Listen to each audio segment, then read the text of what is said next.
The USA looks like it has chosen to fight the world. China, Europe, Iran, maybe, Canada, Greenland, for goodness sake, Yemen, one of the poorest countries in the world, pathetic, you might say.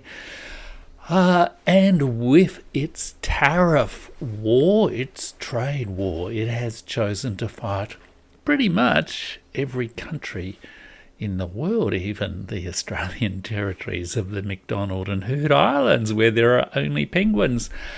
And it looks to me, at least at this point, that the USA will not win this fight with the whole world. Of course, it's still early days, lots of things to be uncertain about, but perhaps the story of 2025 will be Trump fought the world and the world won. Welcome to the Burning Archive. I'm Jeff Rich. This is the Burning Archive, and I talk about world history and world affairs, including geopolitics, and this is going to be a live stream, of course. Welcome everyone joining me live, and if you're joining on the replay, do leave your comments also in the chat. If you're joining me here on the stream live, also just say hello as you go, and just checking a few technical things there with the live stream. Also, I will be cutting up these videos into shorter videos over the next week or so people can view the key segments. So in today's stream, in today's video, what I want to look at is give you my assessment of the USA government in 2025, the Trump administration's foreign policy. And what is it? Is it change? Is it revolutionary change? Is it chaos? Or is it continuity, as people like Brian Beletic argue? Or is it something else? And I'm going to suggest, for the sake of our discussion here on YouTube, for the sake of just lifting the quality of the discussion, that it is something else. It's not just empire business as usual. It is something of a cultural twist based on American culture and institutions.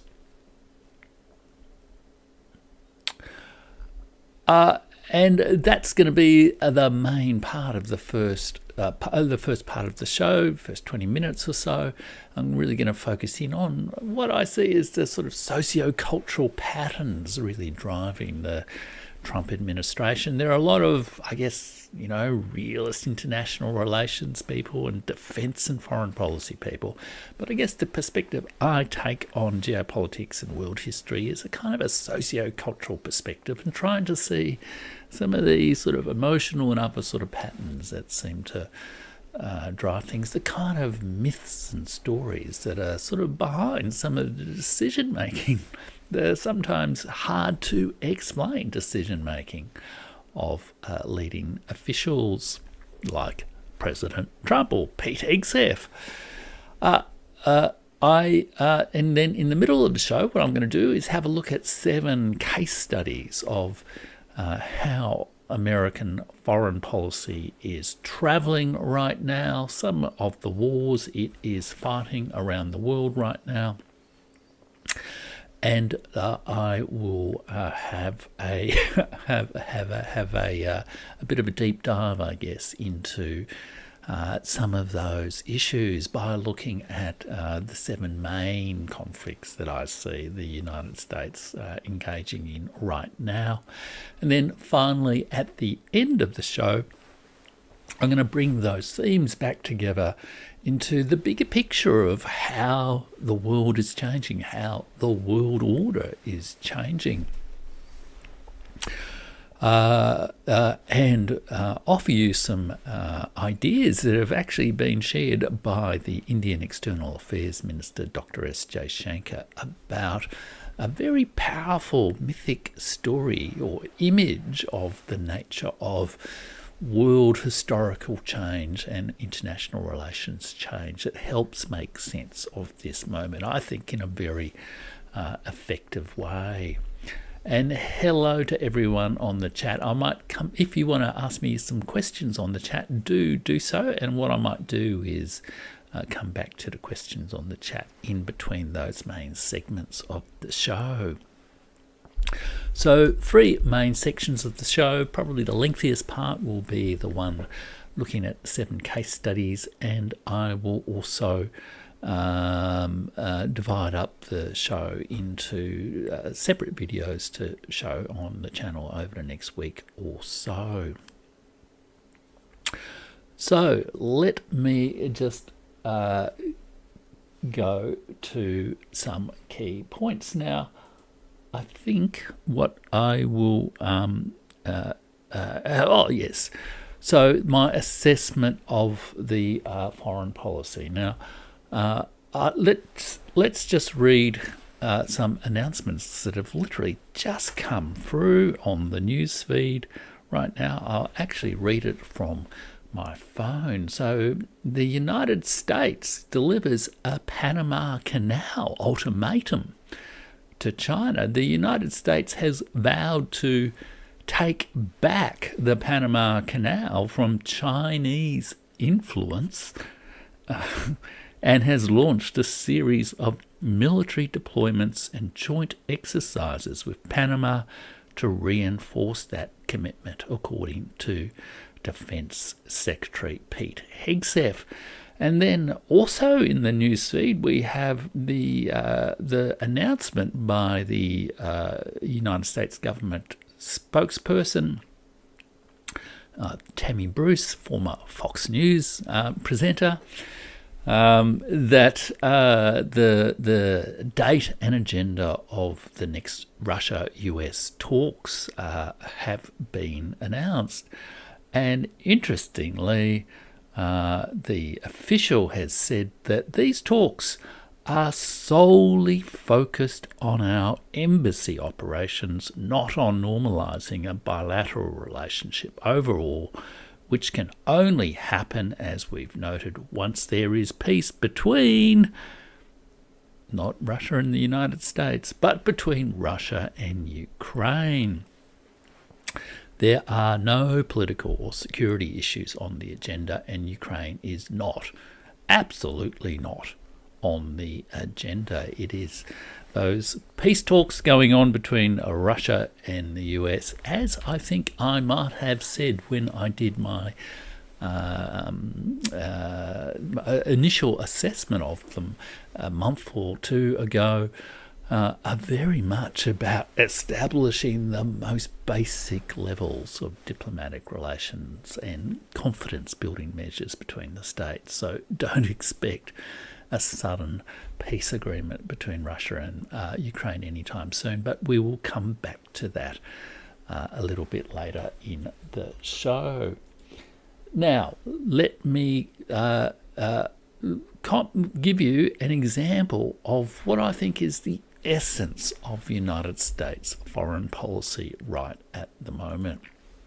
And this is from the White House Deputy Chief of Staff, Stephen Miller. He's been a long-time member of the Trump camp, an advocate of tough immigration policies.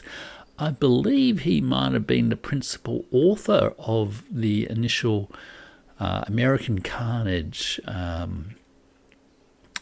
inauguration address back in 2017, and perhaps also the golden age, the new golden age of America inauguration address more recently. And this is a quote from his appearance recently on Fox News after the tariff announcement, and you can see in the little the sort of information there at the bottom of the screen that, you know, it's occurring in the context of, you know, major drops in stock market prices after the tariff announcement.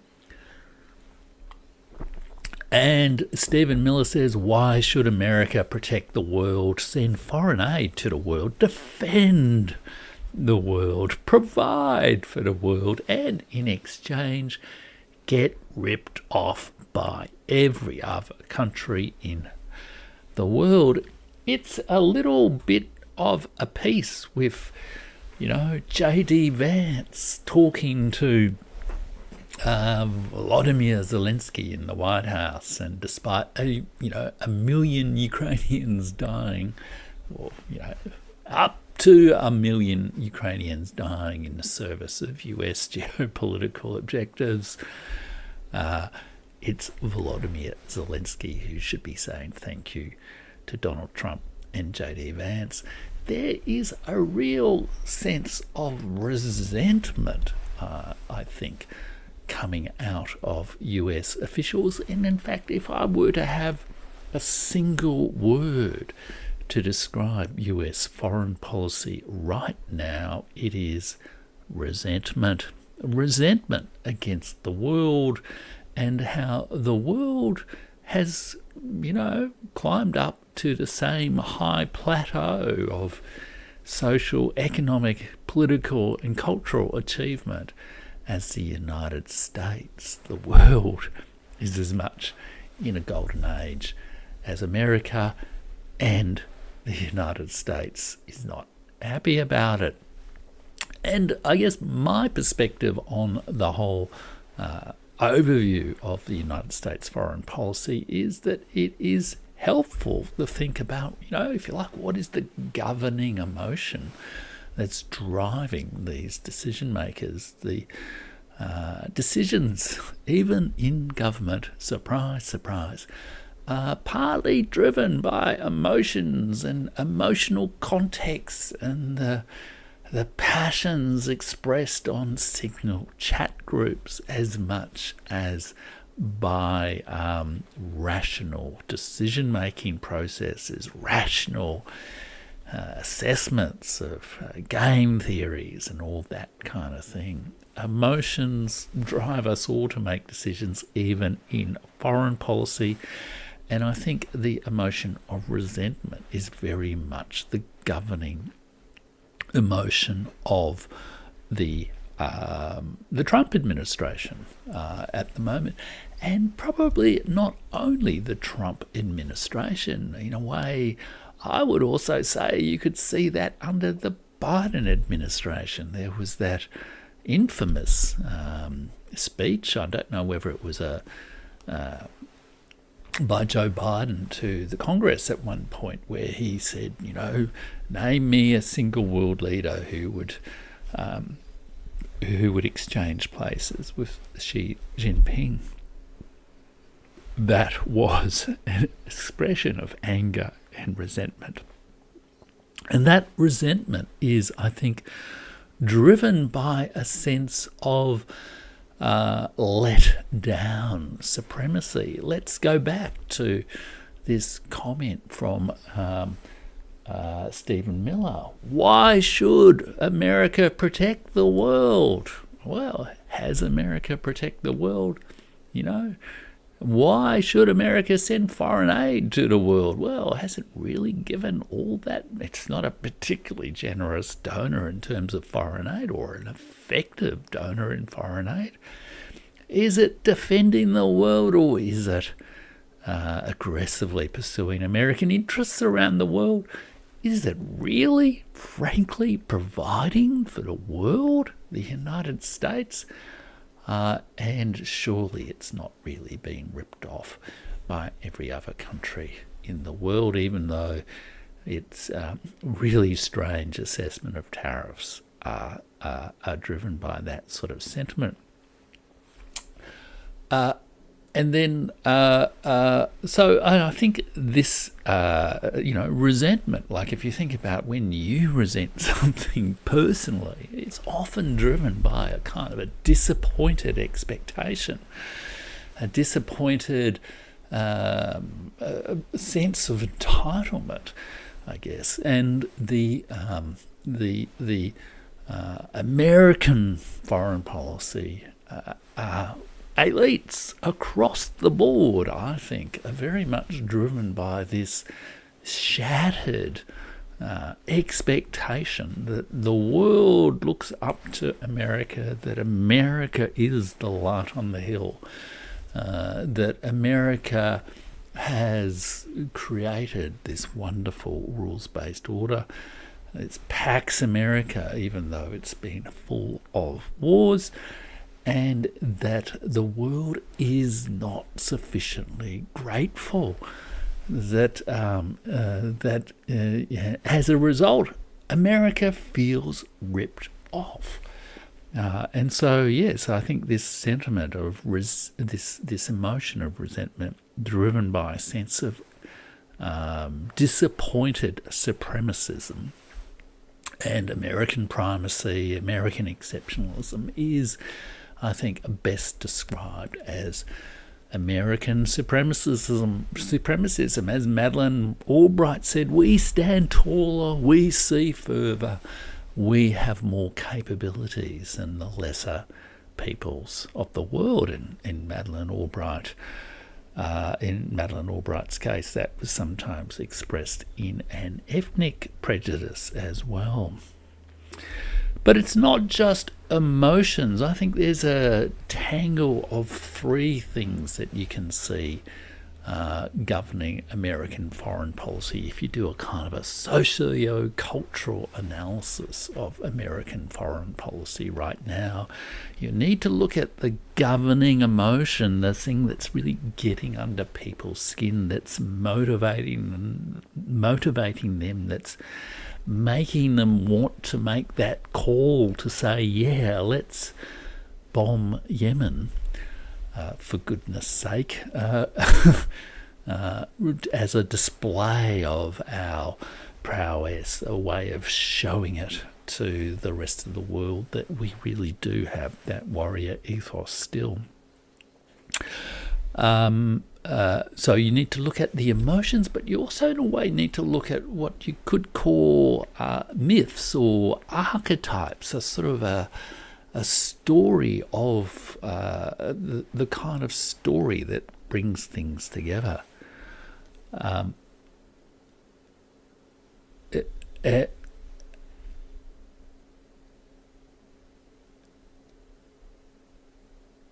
Sorry, I'm just quickly checking the chat there, but I'll come back to the chat a little bit later.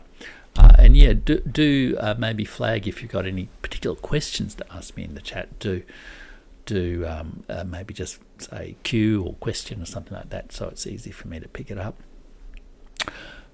So yeah, you need to look at a myth or an archetype, a kind of a storyline that really governs the American foreign policy accounts of what they are trying to do in the world.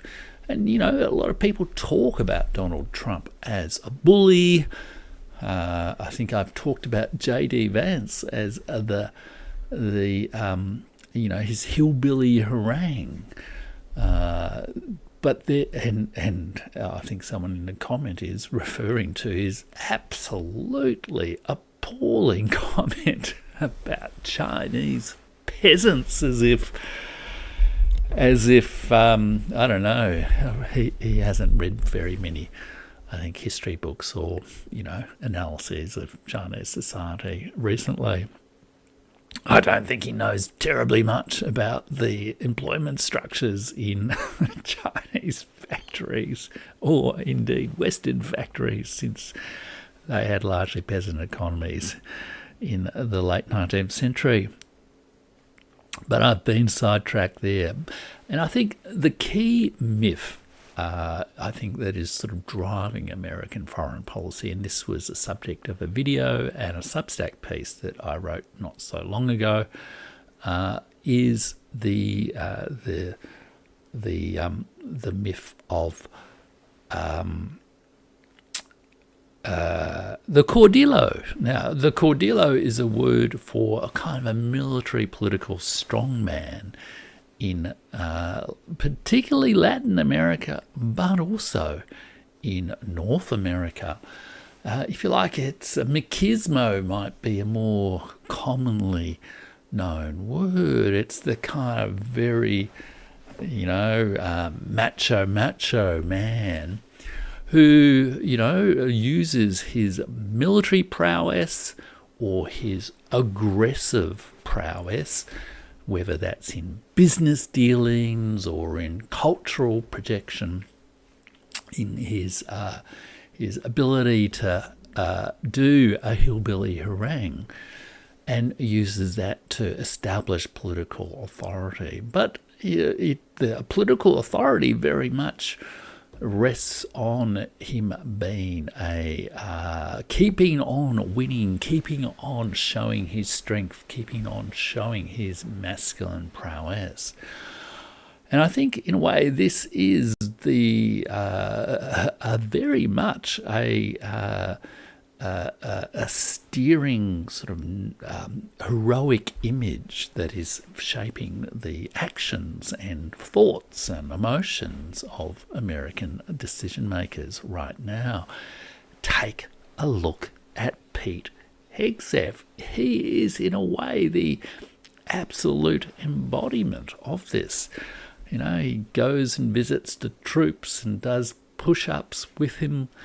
He displays his tats. He speaks openly and very much so about a warrior ethos. I think this has a functional purpose within the domestic politics of America. I think it's about, culture wars and also gender wars, and also a remotivation of American troops, because there is has been a recruitment crisis to America, and I think in part Pete Hegseth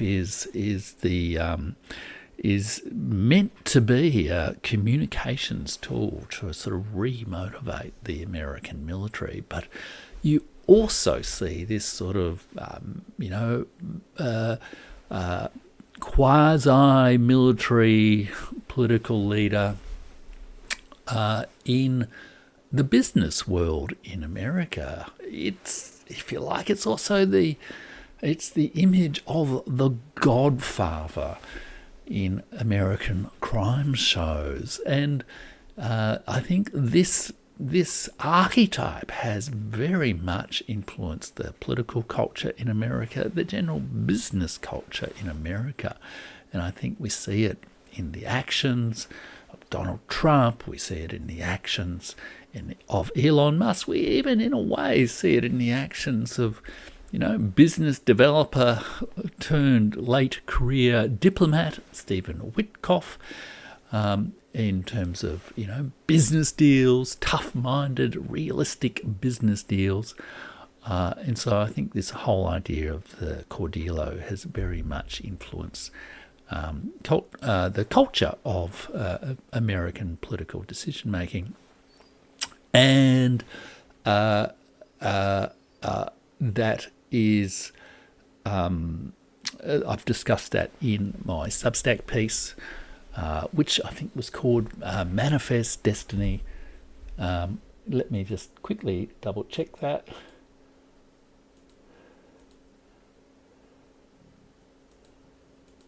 Because I think I had it here. Here we are. Sorry about the slight delay in the stream, everyone. I just have to... here we are. Let me show you, everyone.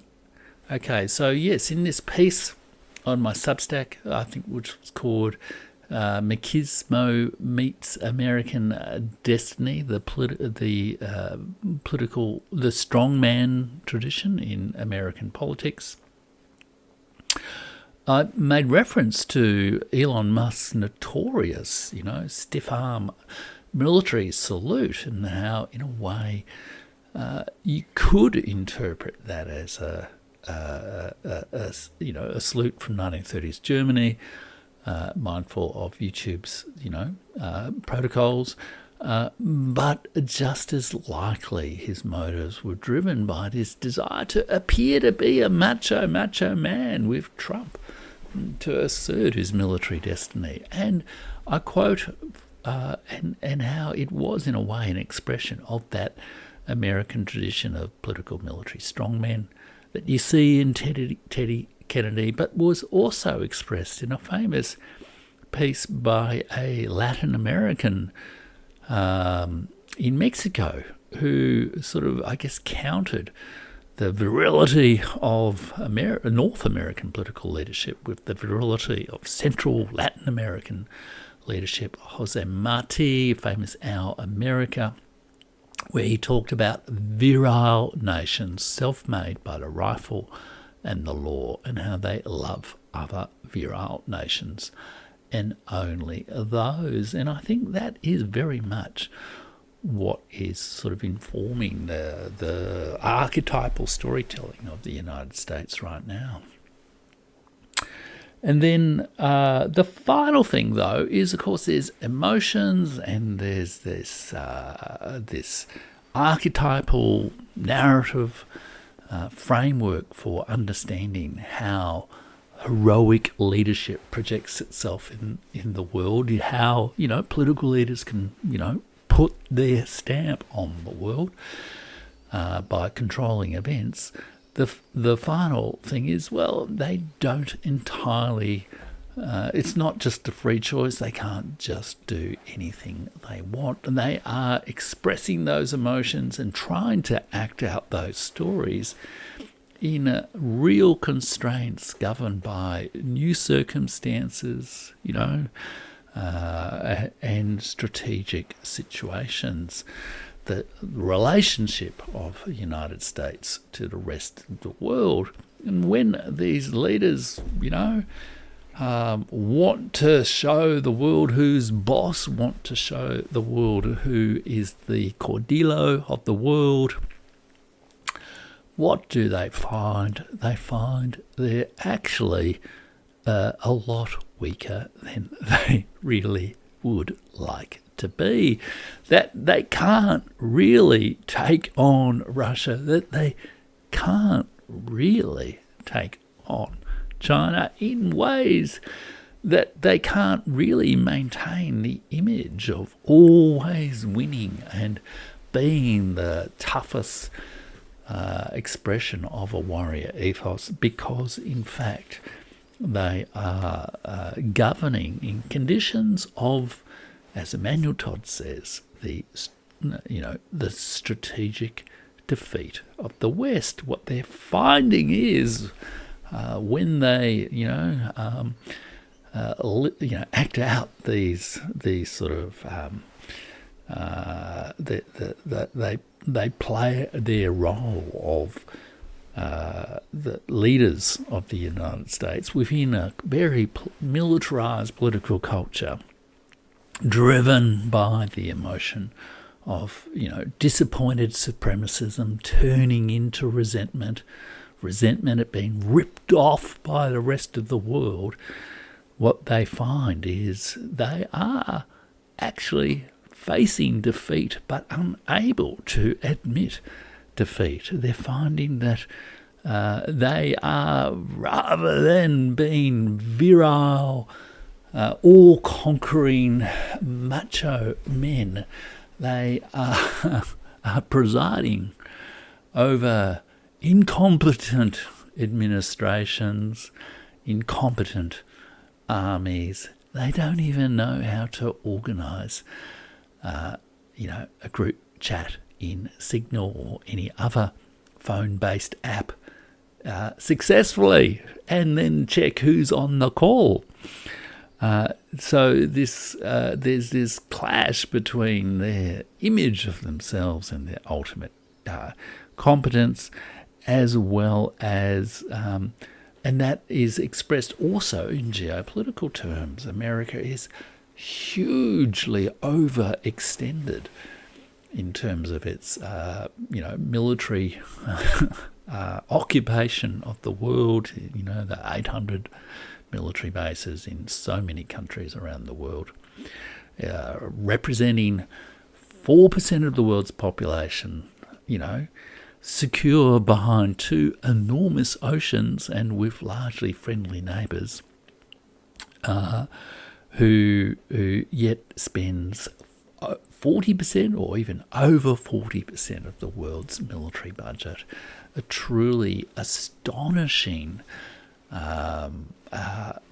excessive focus on military issues.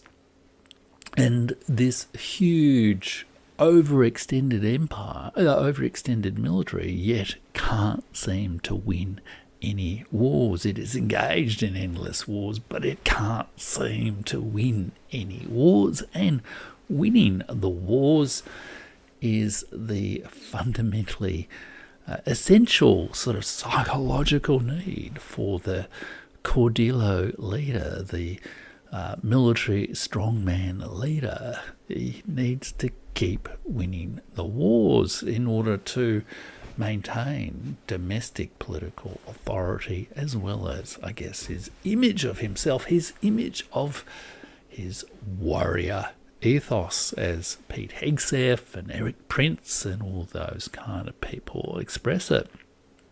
Even in the economic realm, you can see a man like Peter Navarro, who likes to get himself photographed in a black t-shirt showing his musculature as a man, I think in his 60s, if not 70s. You would have thought, someone with better psychological adjustment might have given that all away.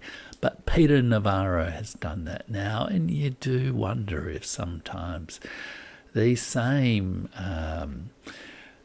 emotional projections are also driving some of the decision-making around issues like tariffs. So there we have a situation where we have emotions of resentment driven by disappointed supremacism. We have the myth of the military strongman, the Caudillo or machismo, the warrior ethos, and the boss, the art of the deal, the you're fired Donald Trump, who kind of makes a kind of a cult of aggressive masculinity, not to put too fine a point on it, in his leadership style. And you have real circumstances that mean the capability of living out that sort of thing is not possible, and the external success is not achieved, that rather than victory, they experience defeat. It's not something they can psychologically adapt to. What do? They bomb civilians in Yemen. Appalling. That's the true pathetic behaviour, if you like, referring to that infamous signal chat. And they apply tariffs to, low-income countries in Africa, low-income countries in Asia, to uninhabited islands that are the territories of Australia. So pathetic is the attempt to, assert this new kind of military supremacy. In a way, it harks back, I think, to a comment that Emmanuel Todd made in his discussion of the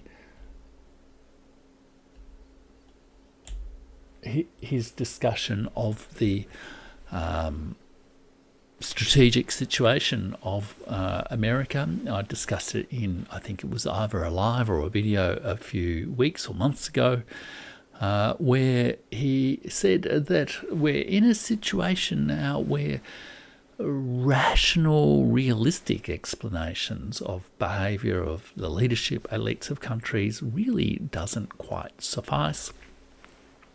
realist international relations, John Mearsheimer style international relations theory says, that people should be making rational calculations on the basis of power and strategy and national interest. But what we're actually seeing is decision making that makes no sense if one just assumes, a series of assumed rational calculations behind the policy making. But it is understandable if you look at a broader framework for explaining, the motivations of leaders, the motivations of us all as, humans, which are broader than just economics and power. It needs to go to some of these socio-cultural factors that I've sort of described before. And as I think I wrote in a recent piece called "Trump's Peace is an American Hustle," this is also something that is broader than Donald Trump. And this is also a point I think Sam Roggeveen made in some of his comments, and many people have made in trying to make sense of Trump 2.0, that this is not an aberrant individual in the White House. This is more than just, a mad king, even though there are many people in America who I think are sort of falling back on that explanation that, the weirdness of what's going on in Donald Trump's America is really the madness of an individual, or the evil conspiracy of some neoconservative deep state faction that is undermining the true will of the people. I think, as I wrote in this piece, Trump's peace is an American hustle, where I expressed the view fairly early on that the idea that Trump is a peace president was an absolute illusion. But what I said is that Trump is just another gerontocratic American oligarch shaped by the nihilistic, that's a reference to Emmanuel Todd's work in The Defeat of the West, where he says the true nature of America is liberal oligarchy and nihilism, by which he means a lack of common belief, a sense of drifting into just destructive behaviour, and nihilistic machismo leadership culture of the USA. He is not the first and will not be the last American president who presents false promises of peace. Trump personifies the USA state. The deeper question is, how does the USA state negotiate peace? And I think the way in which the USA state negotiates peace has been demonstrated to us somewhat over the last few months. You could also say it's been pretty consistently demonstrated over the last 80 years of the US-led world order. And that is what I will turn to shortly in my little review of the 7 case studies of US foreign policy. But let me just, before I go on to that, bring it back to this question of, is Donald Trump revolutionary change? Is it incremental change? Does his administration represent the chaos of an out of control group of fanatics and madmen, or is, as Brian Beletic says somewhat, is Donald Trump merely continuity? It's just the same old American empire doing the same old thing. Let me just bring something up about that now. And indeed, just I'll add this into the video if I in the edited version of this video. But Brian Beletic, who I think actually provides some brilliant analyses of the continuity agenda, which in many ways I agree with, and in a way Sam Roggeveen in his interview with me also agreed with. There is, I think, though, some aspects of it that I do disagree with. I'll come to in a moment, but he picked up on another example of this kind of resentful culture amongst the leadership group of not just the Trump administration, but also the Trump followers. David Sachs, who is, I think he's some kind of, financial oligarch, wealthy man, a man who's appeared on the Duran and a few times and may well be one of the influences on some of their recent editorial lines. David Sachs tweeted out in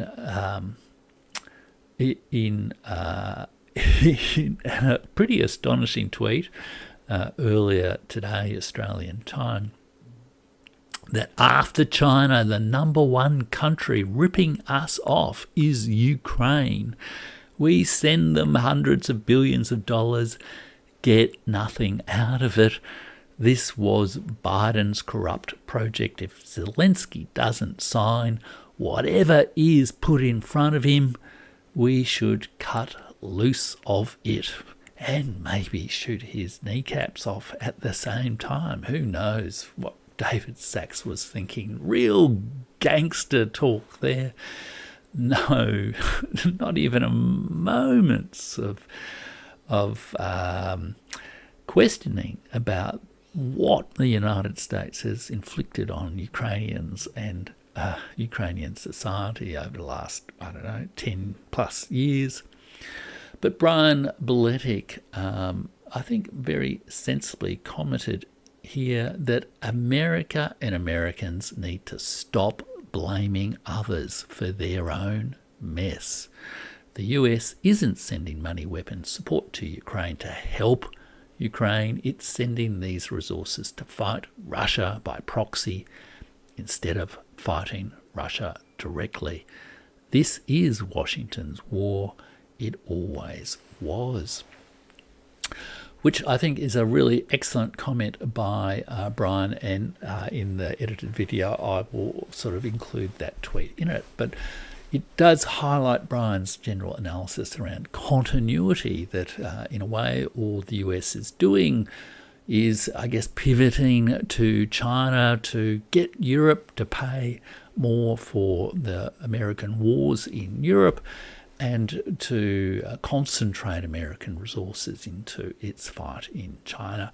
And I do think there is a lot of truth to that, but I also feel that some of that unhinged resentment, some of that unhinged expression of a kind of a gangster Cordillo ethos that David Sachs was expressing is really very much a example of the kind of cultural metamorphosis, the cultural mutation, I think, that has gone on in American political culture. And so it's more than just, strategy. It's more than just the individuals like the individual decision makers like Donald Trump or whoever the controllers of the neoconservative faction really are. It is also these sort of socio-cultural patterns amongst the broad leadership group in America. And I think there is something really odd going on in America. And I do believe, like Emmanuel Todd, that it is in part a resentful response to defeat. to humiliation, to realization that the American dream was always an illusion, and that America is no longer the light on the hill. It probably never was, and the world is, if you like, moving on from America, and as a result,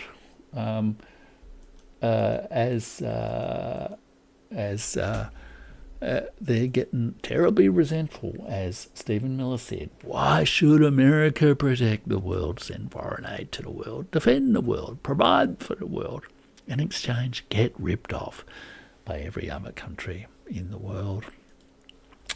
In a piece actually a little bit earlier this year on Substack about Snow White and USA's lost soft power, I actually quoted a comment from the great German novelist, writer Thomas Mann, who won the Nobel Prize in, let me remember, 1929. And you can read about Thomas Mann at my Substack at jeffrich.substack.com, where my entire Nobel archive, my profiles of every one of 121 winners of the Nobel Prize for Literature is there for paid subscribers. But Thomas Mann actually, fled Nazi Germany in 1938.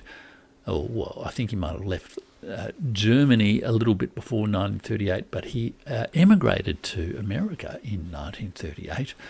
Was welcomed by FDR, Franklin Delaware Roosevelt in the White House. He was, celebrated and had a very nice home in Los Angeles, I think, in the Hollywood sort of district.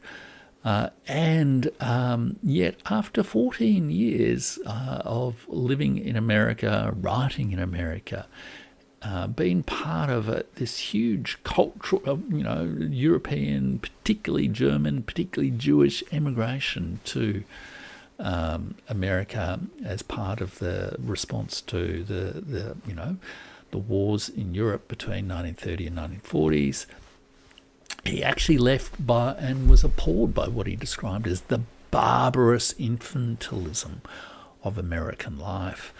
And he said that what had most disappointed him in the years after World War II, in the early days of the US-led post-war world order, he said, Thomas Mann, one of the most gifted, insightful intellectuals of the 20th century, he said that the USA had decided not to lead the world, but to buy it.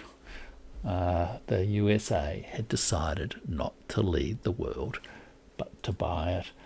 And you could say that things degenerated in 2025. The USA decided to fight the world and tariff the world and loot the world, and then demand that the world thank them for it. Okay, let me take a little breather then, and then I will move on to my review of 7 case studies, if you like, of American foreign policy over the last little while. And I'll just quickly go back into the chat and see where we are with all of that. So yeah, $1 billion fund manager says it's the beginning of the end of US hegemony. I can never quite decide whether to say hegemony or hegemony. I think it's a little bit like potato and potato. And says penguins rise up against oppressive tariffs. Yes, indeed.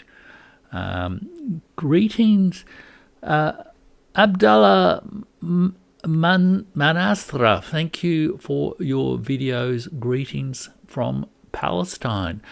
So I am so glad you've been able to join us. My deep sympathies to you for what's going on right now over there, and I hope my videos offer you some level of comfort, distraction, I don't know, or insight. I'm really, really delighted that you're able to join us. Zabina Metro says, hello, Jeffrey, with a rose. Hello, Zabina. And Abdallah Manazra says, I always thought Yosemite is truly the last saving grace for the US. Yeah. Rapunzel says, completely self-inflicted. Dolly Rancher says, it appears the US wants to decouple US industry from China. Do you think they are likely to pressure the EU and Australia to do the same as part of tariff negotiations? Well, I mean, that pressure has been, we've certainly been experiencing it for quite a lot of time over the last little while. I remember it was a few years ago that John Mearsheimer came over here and said, effectively said, well, if you think you can, said to a large group of Australians at, I think, the Centre for Independent Studies in Sydney, that if you think you can have a good trade relationship with China and a good security relationship with China without the security relationship dominating your kidden folks, and we won't let you do it. And I think that's very much was certainly the message under the Biden administration, and what was his name? Kurt Campbell, a real, bit of a monster. And there are lots of pro-American types in Australia. But yeah, we've certainly been experiencing that pressure. I get the sense, though, that there's been a pretty strong reaction to this tariff thing. In a way, Donald Trump gives everyone in Australia an excuse to, a good excuse to, start to question the American relationship. And I think while that may be the objective of the United States, I don't think it's going to be succeeded. I guess that's why I said, the US has fought the world, but the world will win. And then someone says, pure denial going on here. Heed the new paradigm, folks. Not quite sure what that means. Chat is terrific. It gives us an opportunity to blow off steam from Bella Crinkle. Hillbilly called the Chinese workers peasants. How rich, lol. Yep, absolutely. Marco W. Perdamayan Indar. God bless USA and President Trump. Well, okay. And Bella Crinkle says, we only get austerity and now it will be worse with the president. Yes, and I'm planning to actually do a show on the domestic agenda of the US government in 2 weeks. So do tune in for that one, Bella. Joshua Pym says, those signal messages were really sickening, bragging about targeting civilian residences. And indeed, and I think Joe Napolitano has recently commented that the sending out by Donald Trump of a kind of a video of the US, bombing a circle of I don't know whether they were civilians or otherwise, and their destruction in another piece of Cordillo light braggadocio of warrior ethos machismo was truly sickening. And I've got some examples of the signal messages in a little bit. Dolly Rancher says, statements from key tariff policy advisors such as Navarro and Lighthizer are worth highlighting as much as or more than Stephen Miller, in my opinion. Yeah, absolutely. There's some really great discussion of the tariffs, and I'll come to that a little bit later on. And Bijou Smith says, I agree with Jeff. Irony is the West need not suffer defeat. The mad desire to extend is what causes the weakness. Always been this way throughout history. Yeah, exactly. And look, in my sort of real history guide to the post-1945 world, I emphasise just in a way the extraordinary extent to which the post-1945 world can almost be reinterpreted as an age of American expansion. Like, in 10 years after 1945, I think it's like there were 400 military bases established by the United States around the world. It was very much a kind of undeclared empire. Just dealing with the phone there. So absolutely. And okay, so let me get now to my the next little part of the discussion, and this is talking about 7 case studies of foreign policy failure. And in my piece, I think it was the piece about on Substack at jeffrich.substack.com, where I talked about Trump's piece being an American hustle. I talked about 4 previous foreign policy failures of America in American history: the Wilsonian peace of 1919, the post-1945 Pax Americana, in which there have been a lot of wars, not least the Cold War, the Korean War, which I've discussed with KJ No a few times on the show, the Kissinger moment of 1972, the much misunderstood moments of détente between both the Soviet Union and China in the 1970s, and of course the lost peace of 1989, which I just discussed in the context of Richard Sakwar's work, including in the interview with him not so long ago. But it's not so much the historical stuff that I want to focus on today. I want to focus rather on the 7 case studies of current American failure, and I'm just going to dip into them really, I think, in the discussion in this stream. West Asia, so what some people call the Middle East, what's going on in Palestine and Gaza, and in also Iran and Yemen. The peace talks with Russia, or the situation in Ukraine, the extraordinary belligerent rhetoric towards Europe that's been adopted across the Trump administration in the last few months, and the Arctic. I think this is how best to make sense of the seemingly senseless claims of the United States to control Canada and to control Greenland. It wants to have as much control of the coastline of the Arctic as Russia does, and China, obviously, but also East Asia and the West Pacific, the Philippines, Taiwan and Japan and South Korea. And finally, let's look at tariffs. My goodness, so many fights all around the world with the United States right now.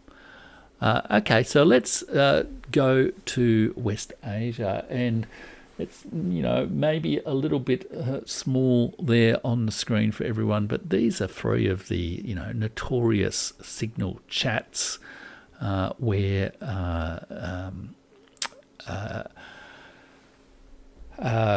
excuse me one second, where the Trump administration were talking about bombing Yemen, not negotiating peace, not coming to some great power settlement.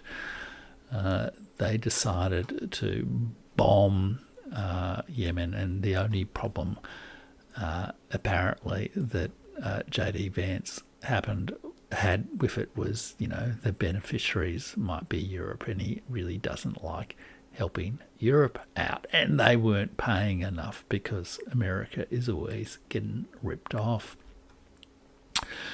So I really do think that quite apart from the long-term failures of the bombing in Yemen, I think these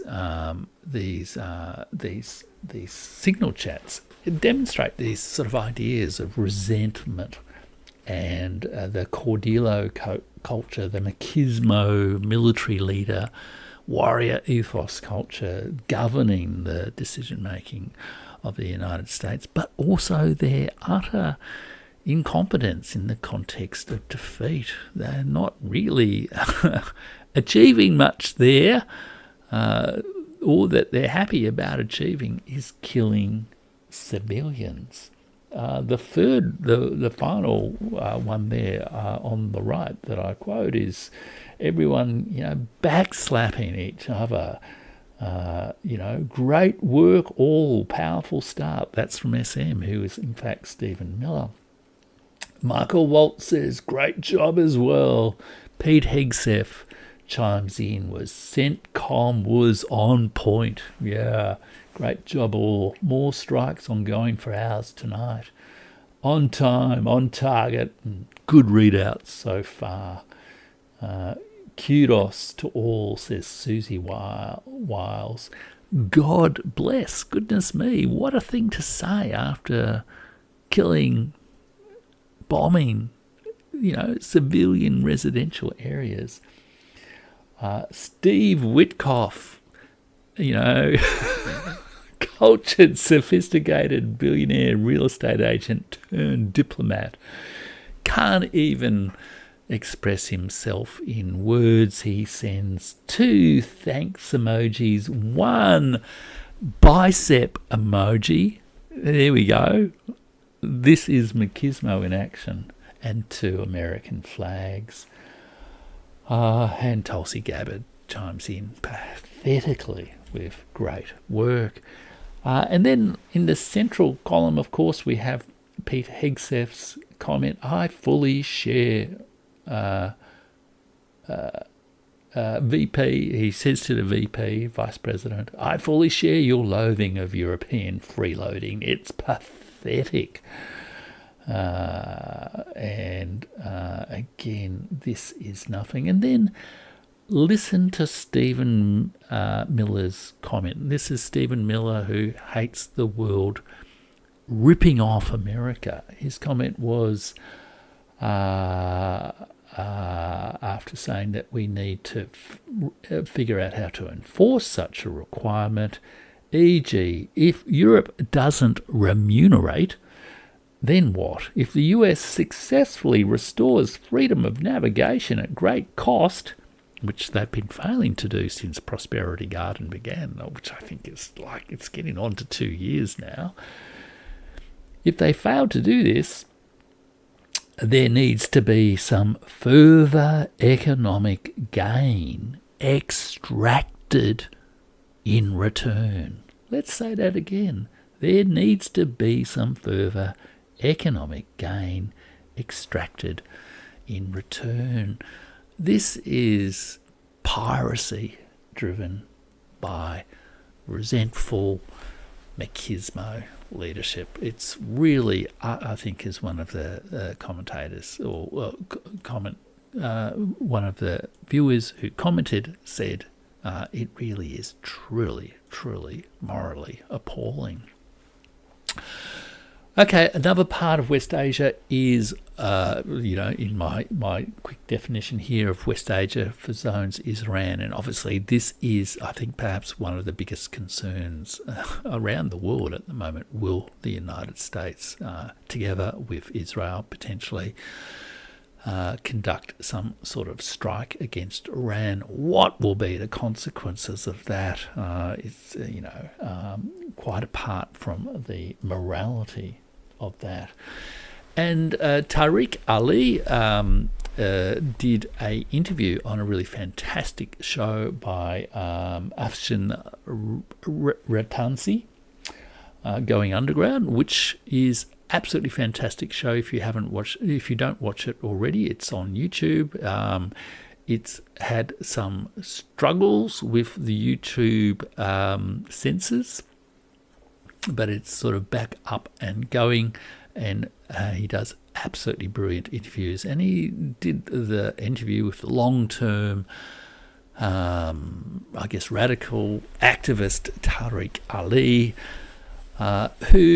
and he was asked about Iran, and this is what Tariq Ali said. I'd show you the video, but I think there might be copyright type issues. So he said, the main purpose for destabilizing Iran is to get concessions from them. And the concessions are not simply on nuclear reactors. I think there's a more serious plan, to which is to make it impossible for Iran as a sovereign state to negotiate and sell oil and gas directly to China. The US would like to be the power that determines to whom energy is sold and under what conditions. And if you like going to Brian Belletic's continuity thesis, this is an example of continuity, because isn't that exactly what the United States has done for decades over its argument about Nord Stream and European, addiction to Russian oil and gas? In a way, it's again an example of how this continuity agenda is a strong hypothesis, but perhaps it is also getting a cultural twist, because it's not just the old enemy of Russia. There is now this sort of this overreach to even contemplate, bombing nuclear plants in Iran to deprive Iran of nuclear weapons or even a nuclear program. But I think Tariq Ali makes a very important point here. He says it's part of their big plan to surround and lay siege to China. The main purpose for destabilizing Iran is they are concerned and worried about the development of China as a major economic power, and they want to control it.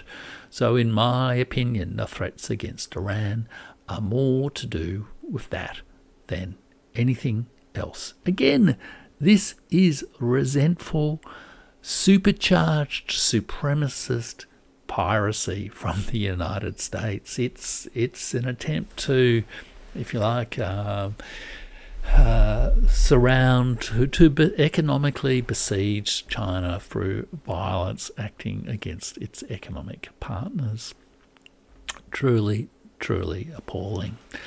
Now, of course, especially I'd be remiss not to comment on the events going on in Palestine and Israel. It's truly appalling, and of course, both Trump and Biden administration have been equally complicit in these activities. Sadly, so too has Australia, but I probably won't comment on that anymore. There's an election going on in Australia at the moment, and it's my general preference to kind of steer clear of kind of political issues within Australia on the channel.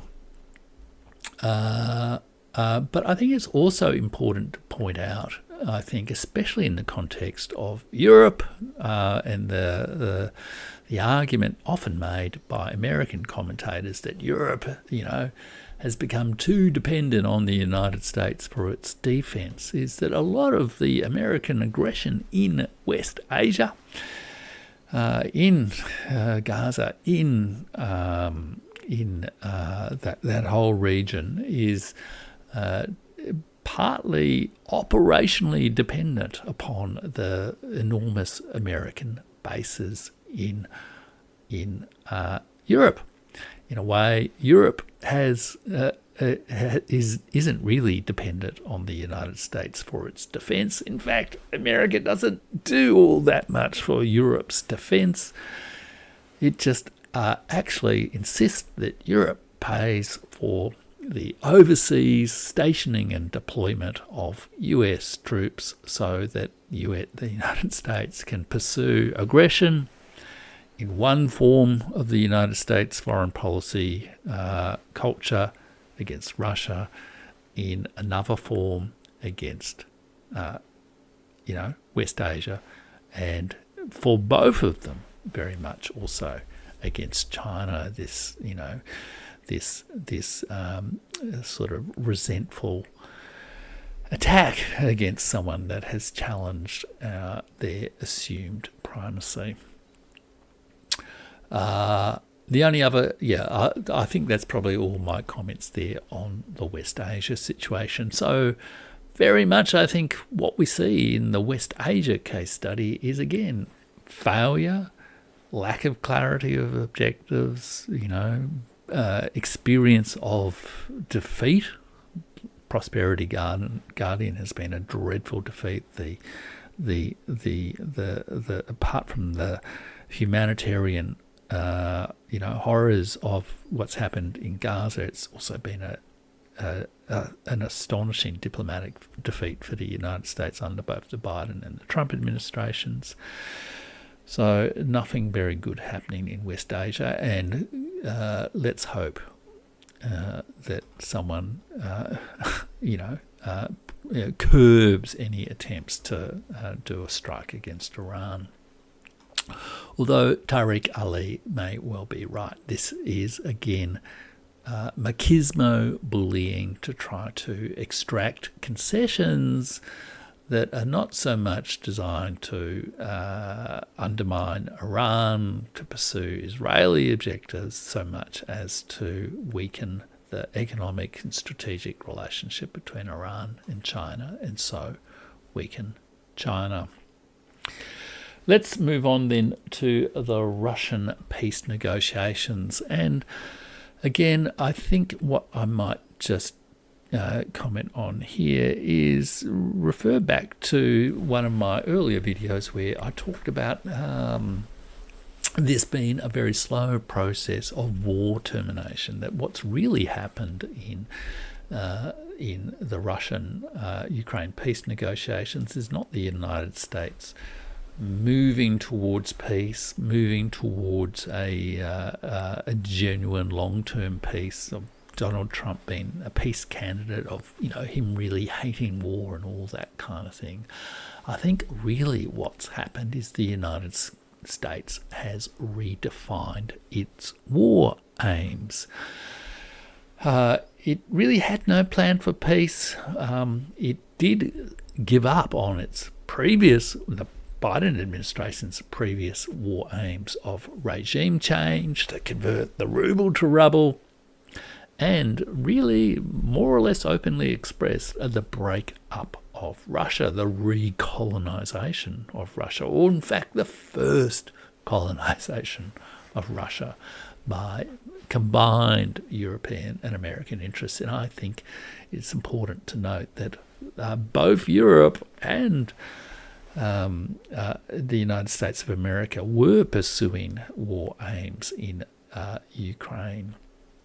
But what happened in the early weeks of the Trump administration was the US redefined its war aims. It decided to get out fast with minimal blame and minimal cost, and as Stephen Miller says, to extract some benefit from it, to not be ripped off, to, as David Sachs says, to force the Ukrainians to sign whatever is put in front of them, or we'll shoot their kneecaps off.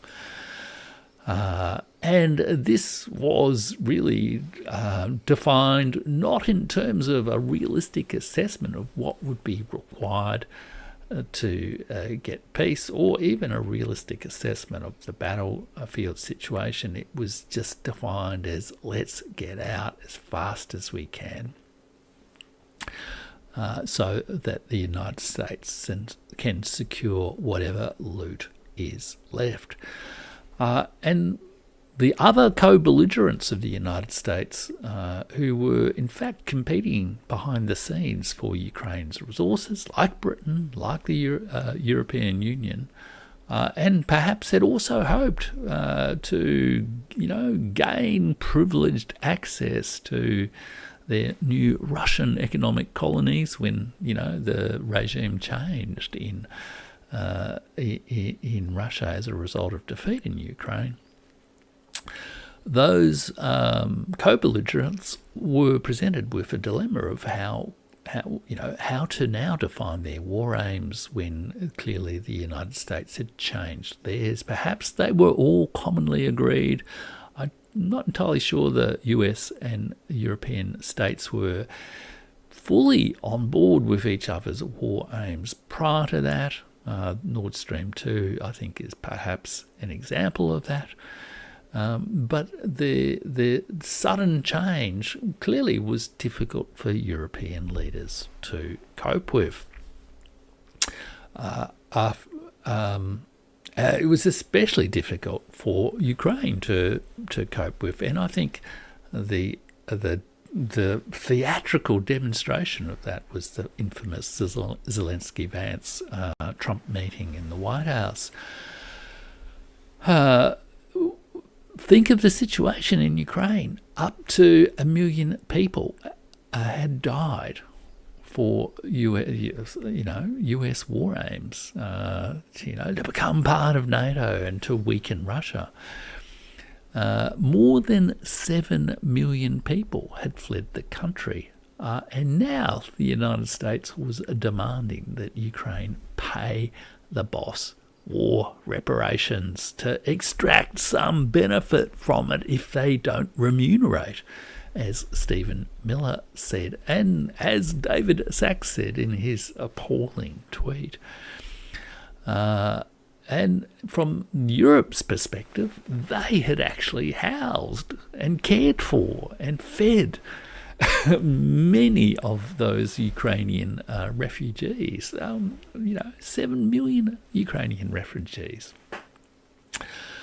They had also provided more financial aid than the United States, as both Macron and Zelensky explained to Trump in his presence, even if Trump didn't actually listen, or Vance.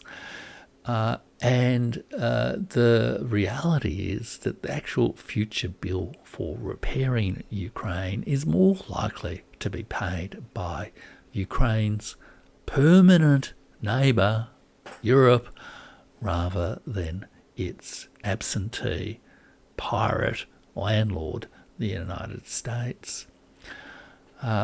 And, of course, Europe has not just been a kind, generous supporter of Ukraine. It had, I think, pretty, if not openly declared, pretty deducible war aims in this conflict with Russia in Ukraine as well.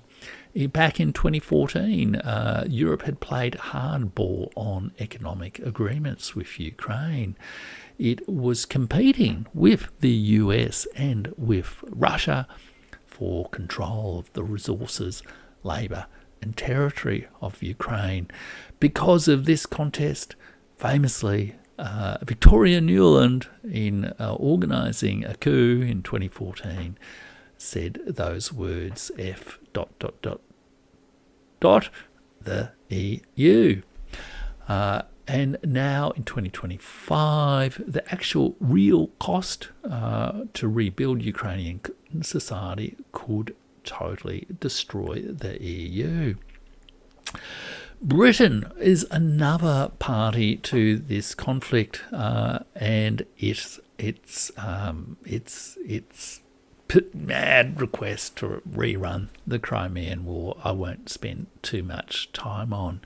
But I think what we're actually seeing at the moment, and why these peace negotiations have disappointed the people who thought, Donald Trump was serious about delivering on his idea of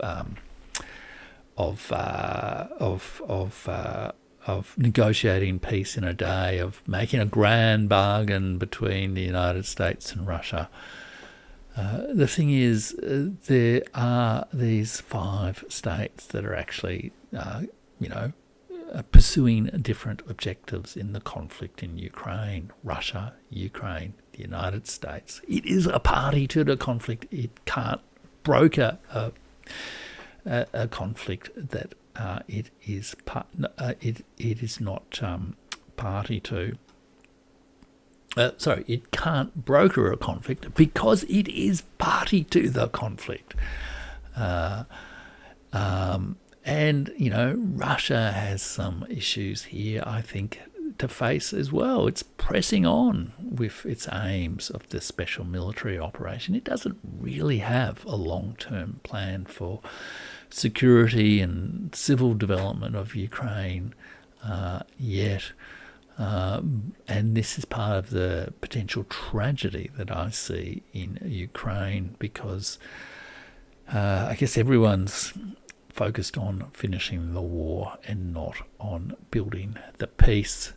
And even though it had come to some pretty serious agreements, there is no real proposals around collective security in Europe and all that sort of stuff. There's no serious peace talks at the moment going on that actually genuinely engage all those parties to the conflict, all those 5 parties to the conflict, and their enduring and known interests in the conflict as well. There's no plan for Ukraine after the war. There's no plan to reconstitute a democratic government and civil society from a Ukraine that will be diminished in terms of territory, population, and will be deeply scarred, traumatised, and even shamed by what has gone on over there in the last few years. And of course, it is also quite possible that there will be another dramatic crisis, a humanitarian crisis, as a result of social collapse and refugee waves. And I think it's very much a major problem at the moment.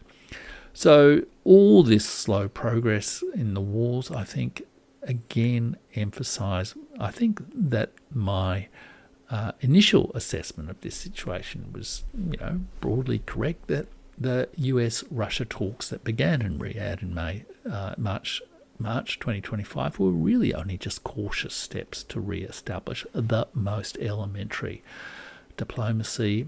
Western parties quickly lost their way. They got carried away. Stephen Witkoff thought it was all epic. He'd never been involved in such grand historic discussions before. It's a pity that the United States doesn't seem to have a capable and competent diplomatic corps anymore. And so things are going pretty bad there. And that whole theme of, let me just dig into some of the details of the lack of capable and competent diplomatic corps there about the United States. Because it's been reported that in the talks recently, I think they were in Riyadh, about the Black Sea Agreement and that sort of thing, that the 2 key individuals who were leading the American negotiations were Andrew Peake and Michael Anton. And I saw Alexander Maguris do one of his videos commenting on these 2 individuals, referring to Andrew Peake as a professional diplomat, professional civil servant, and Michael Anton, who he didn't know, being a appointee of or someone in the State Department. Now, I immediately recognised Michael Anton's name.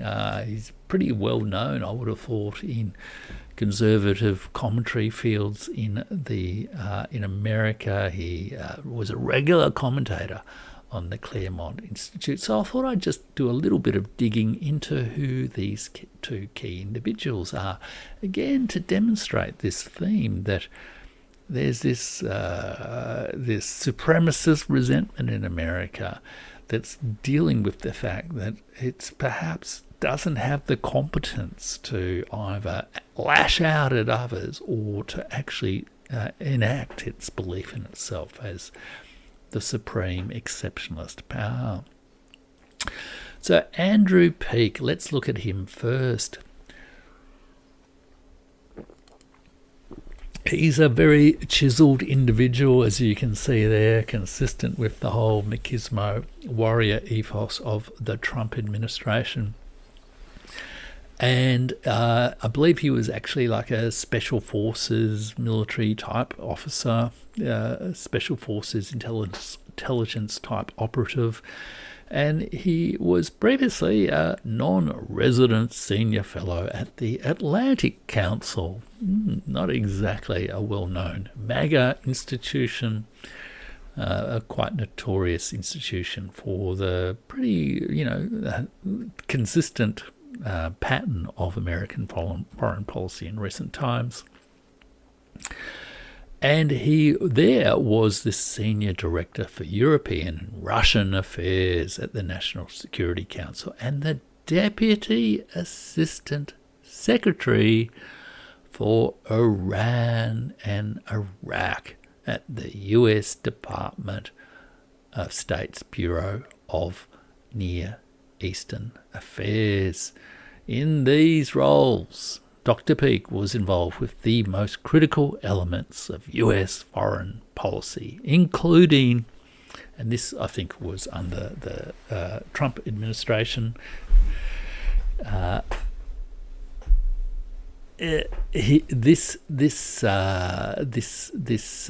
these critical elements of US foreign policy that Andrew Peake was involved in were the reimposition of Iran sanctions, Iraqi political engagement, American, let me just check that, American detainee recovery. I think there were a few soldiers who this chap obviously played a role in, or spies, he played a role in bringing back from other countries, and Russian election interference. He sounds pretty mainstream neocon, if you like, to me. And I think it's also quite interesting that this Iran connection should be so important, and that it was such a feature of his career and profile, and you can look further into him and it's even deeper than is evident there.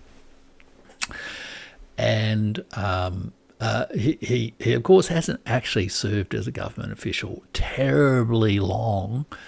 He was also stood down for a while under the Trump administration under some sort of cloud, but he's come back and is very much, I think, representing a pretty hostile, I suspect a pretty hostile attitude, a lingering hostile attitude to Russia, as well as a lingering a virulent hostile attitude towards Iran. And I think it's significant that he should be the lead negotiator in these technical talks between the US and Russia.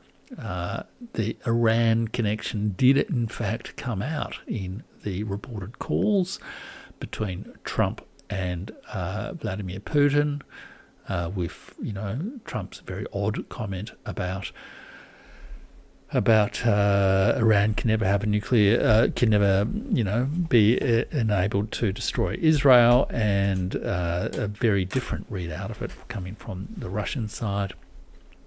But I think it is significant and might actually suggests that the Russian peace talks from the United States perspective are more a piece with the connected conflicts that Tariq Ali pointed out before between the Russian that are effectively targeted at encircling and crippling China, besieging China. Let's look at the second individual, Michael Anton, who, of course, I recognise. Now, Michael Anton is a bit more of an amusing individual. He is really basically a writer. And hello to everyone joining, even if you're joining late. This one, this is going to be a bit of a marathon live stream, I think. So I will see how I go. So I think you're still getting lots of the content, including the content on the Russia-Ukraine talks, which I'm talking about now. Now, Michael Anton is a writer, and you can read his profiles online. He was, for a while, kind of a fellow at the Claremont Institute, which is kind of a conservative think tank. The Claremont Institute has a podcast called The American Mind, or The Roundtable, the American Mind Roundtable. It has a magazine publication called The American Mind. And for a while, I used to regularly listen to the American Mind podcast because it was quite a useful insight into, I guess, the mindset of conservative America. And often quite insightful and interesting commentary, and quite amusing commentary. Thanks, David, on the hydrated comment. I've got a nice glass of let's see, let's do a little demonstration. Nice glass of Coke right here. And so Michael Anton was a regular guest on that. He did a few shows not so long ago around his book about the stakes, I think it was called. And he's a great lover of Leo Strauss, notorious neoconservative, or a particular variety of neoconservative political philosopher, sort of arcane political philosopher, hermetic, you could almost say, political philosopher. He did a whole show about Leo Strauss's writing on Machiavelli, and what's more, his CV talks about his experience in the private sector in various roles, and it turns out that one long stint of being in the private sector in various roles was being a speechwriter for Rupert Murdoch, no less. Yeah, great comment from David Kay. I should say this too. Everyone, like the video, because it really does help me in the algorithm if you share or make comments and things like that. So do feel free to leave a comment both in the chat or in the comments section of the video, and do hit that like button because it helps boost me in the algorithm, especially given the nature of my content. I often need all the boosting in the algorithm that I need, because, sometimes one feels there's, a little bit of pressure in the upper way from the people who control YouTube. And Michael Anton is very much a writer, political philosopher, not at all a professional diplomat. In fact, for a period in his life, one of the other roles he had in the private sector was he was a professional chef. Good on him. I'd love to share a meal with him one day. He'd be a wonderful conversation, and it would be a wonderful meal, because I guess we're both pretty good cooks. But I doubt he is such an insightful professional diplomat. Not really of the level of the extremely well-trained, professional, long-term career diplomats in the United States. Still, in 2023, he did express some views on the Ukraine issue in the American Mind podcast, and you can read them there. Again, it is this expression of resentment of a defeated supremacist empire that is starting to wonder whether it can really keep on winning anymore. But I won't say any more about that. But this longing to be a coherent, powerful actor on the world stage, it's really quite odd.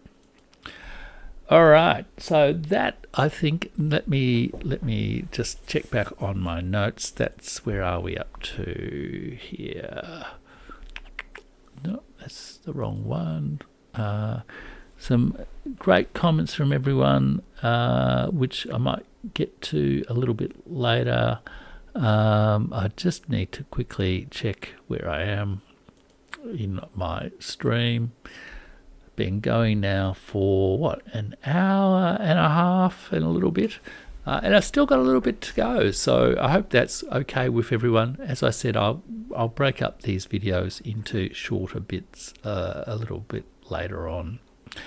Again, look, let me just sort of recap again. In relationship to Russia, America is pursuing an end to the war to suit American interests. It is not pursuing even an end to the war that will work with all the parties to the war, let alone building a positive peace, let alone doing putting together a plan that will recognize and respond to and help Ukraine recover from the catastrophic harm that America's foreign policy meddling has done in that country. So again, I think this is another case of failure, another case of I guess continuity, but with a twist of the new sort of tone of America, the tone of resentment and Cordillo that is actually making it difficult for the United States to commit to the kind of peace processes, the genuine peace-building processes, the genuine negotiations that are required. It's retreating into this bare minimum of deal-making, of transactional commentary, and of simply establishing the most basic elements of fundamental diplomacy led by people who are not professional diplomats. Okay, let's have a look at Europe now. That's the third of my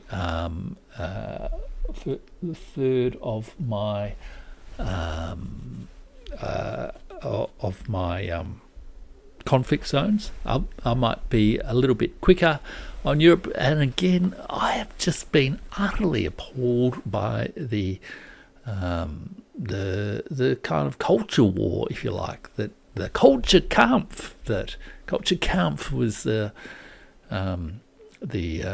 term used by Bismarck in the 19th century to describe the sort of aggressive internal conflict within Germany, really between, I guess, Protestant and Catholic cultures. And J.D. Vance, I think an adult convert perhaps to Catholicism, part of this new kind of conservative, religious, sort of resentful American leadership elite, is very much leading the charge. And people like Michael Anton and the Claremont Institute are real cheerleaders from it. And they have this concept, if you like, that and you hear it in the rhetoric about globalists and nationalists and that sort of stuff, which, resonated, I guess, in J.D. Vance's Munich Security Dialogue speech.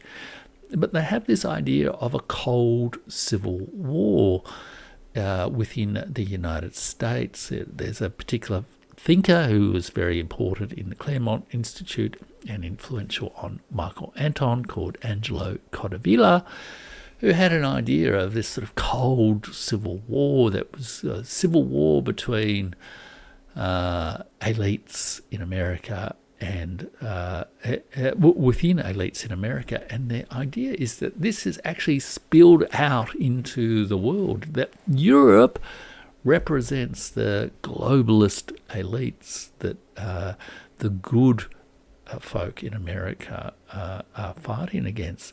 And the interesting thing is this sort of concept of a cold civil war is very much a sort of resentful, it's the same emotional complex, I think, the same complex of a supremacist resentment based on a sort of particular kind of image of the tough American provincial intellectual that really guides this discussion. And I noticed in a recent commentary piece in the American Mind, he actually really frames some of the rhetoric from J.D. Vance and whatnot explicitly in relationship to this cold civil war. I didn't note the author from this, but I feel he might well be a speechwriter for one or other official in the new administration. And there they write, America's cold civil war has become and will remain a global conflict, not by our choice, but because the ruling class, and again, this is this weird, resentful twisting of the facts that, the think tanks at the Claremont Institute are the real, the oppressed outsiders, suppressed by the liberal elites who've made a long march through the institutions in America. They are the ruling class. The ruling class deliberately made the decision to widen the political battlefield to the entire globe. Show me the evidence, folks. But anyhow, the only question is whose allies will be helped and whose enemies will be punished. Again, this whole Schmittian, Carl Schmitt sort of idea of, politics as friends and enemies has also started to really infect the political rhetoric in conservative America. MAGA should take the opportunity to forge for itself allies abroad who share its vision of the world. So in a way, you have in here a more articulated rationale of J.D. Vance's, Cold War rhetoric against Europe at the moment. It is, I think, pretty weird, and again, I think it is, in a way, only makes sense with that emotional tone of resentment and a kind of a variation on the political strongman theme. There is, it's the rejected think tank intellectual, the sort of right-wing think tank intellectual who feels maybe a little bit insecure about their ideas, but that it makes up for it by sort of blaming the oppressive liberal elites for the lack of argumentation in support of their actual arguments. So it is definitely one of the things, I think, where, again, this is a case where it's more than just continuity that's going on. There is a kind of a bit of a cultural mutation of something that has been there that reflects long-term negative attitudes towards Europe in American culture, going back, 100 plus years.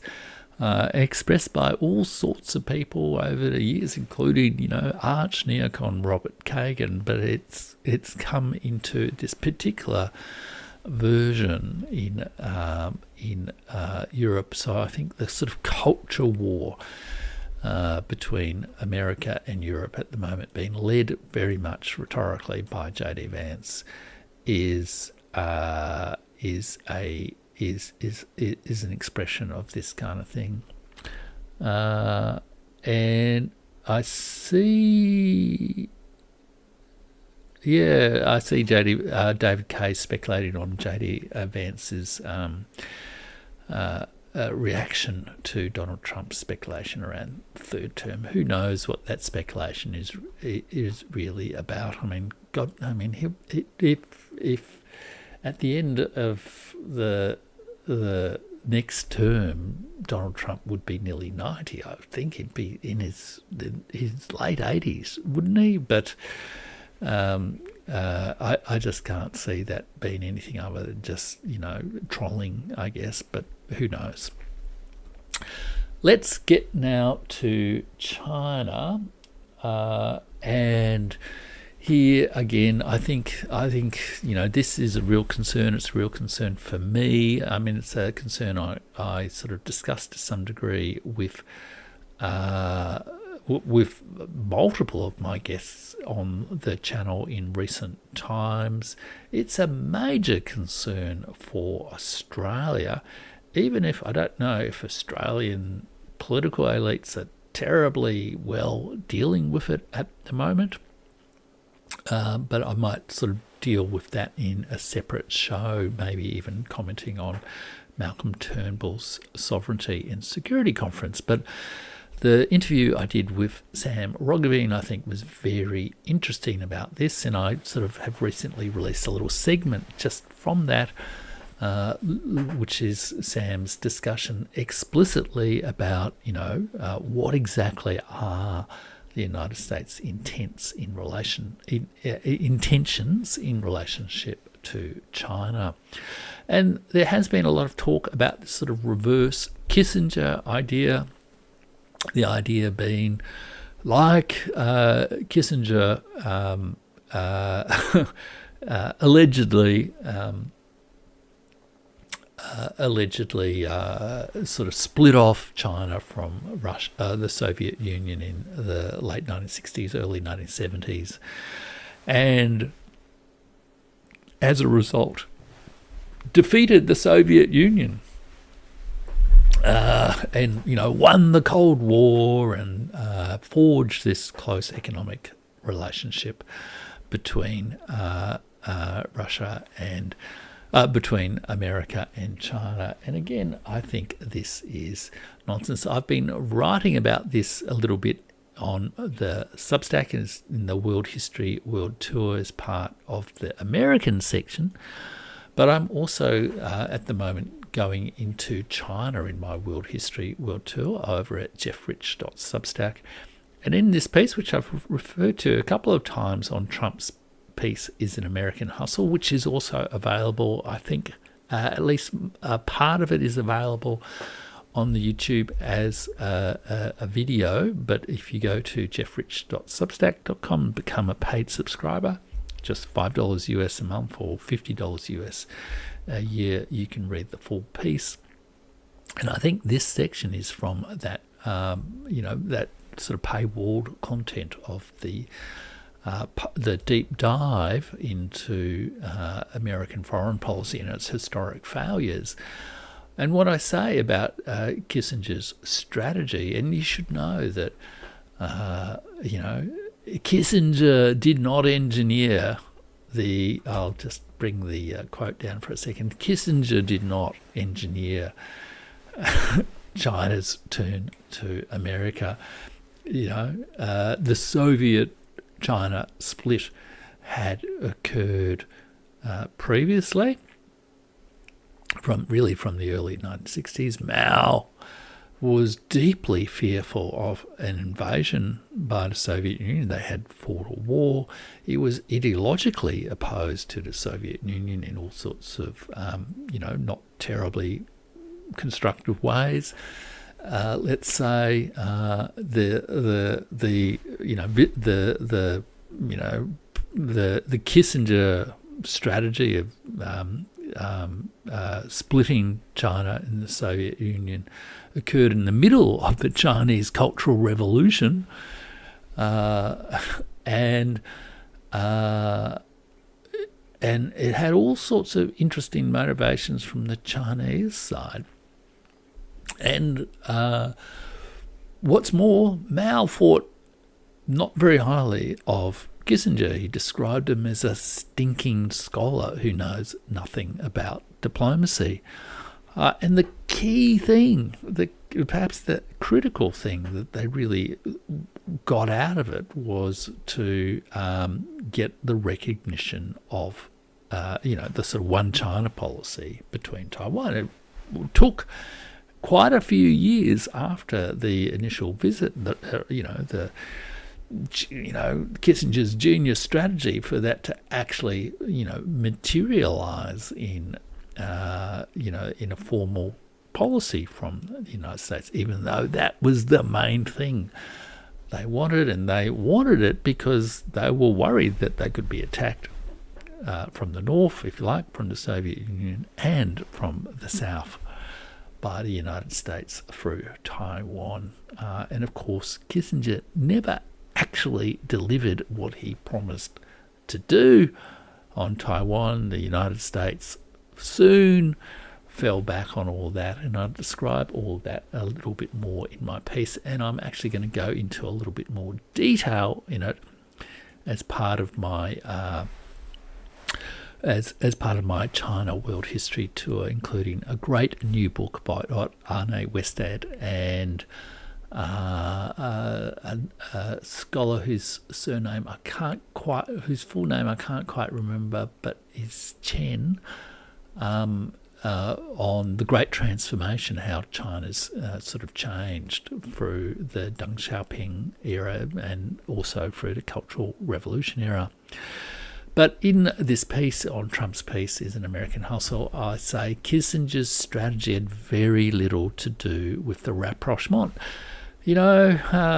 France had sort of established diplomatic relationships with China in the mid-60s. De Gaulle did that. China was actually, after a long period of diplomatic hostility to many, violent hostility to countries around the world, was sort of starting to rebuild relationships, not just with the United States, but with other countries around the world. And there was also détente. And in a way, the primary concern for Nixon was, détente with the Soviet Union rather than to try to defeat the Soviet Union. His aim was to reduce the aggression, the rancor in the relationship between China and the United States, to sort of support a more modest role of the United States in the world that could actually work in détente with the Soviet Union. It did not shape China's later transformation. It was not the beginning of the end of the Soviet Union. It was a convenient set of misunderstandings in a period of détente, de Gaulle's term for the relaxation of tensions between China, Europe, the Soviet Union, and the USA. So, I think all of this talk about Nixon strategies and all that sort of nonsense is just it's just an American myth that really should be put aside. But the real worry, I guess, is that America does seem to want to engage in a war of piracy, you could almost describe it as, against China, the kind of thing that Tariq Ali was talking about before, of choke points with key supply chains and intimidation, and of course the tariff war that it has launched. But there's just a fundamental fact to be faced, that in purchasing power parity terms, so in simple language, the real economy, China has already surpassed America, as the United States of America, as the major economy of the world. That moment is gone. All the United States is clinging to now is the sort of, empty crown that makes it feel it's resentful. And its belief that the world's not thankful enough for all that the United States did to provide the world, for the world, to protect the world. That in fact what's happened is the world has grown up and developed and become more prosperous regardless of the United States. And it really just needs to come to terms with that, I think. Now let me move on briefly because I'm getting up to this 2-hour mark now, which is really quite a marathon scream. Maybe it is a scream. And I can see some comments there, which I might just come back to comments at the end, if that's okay with everyone. Hang on, I've lost my little notes here.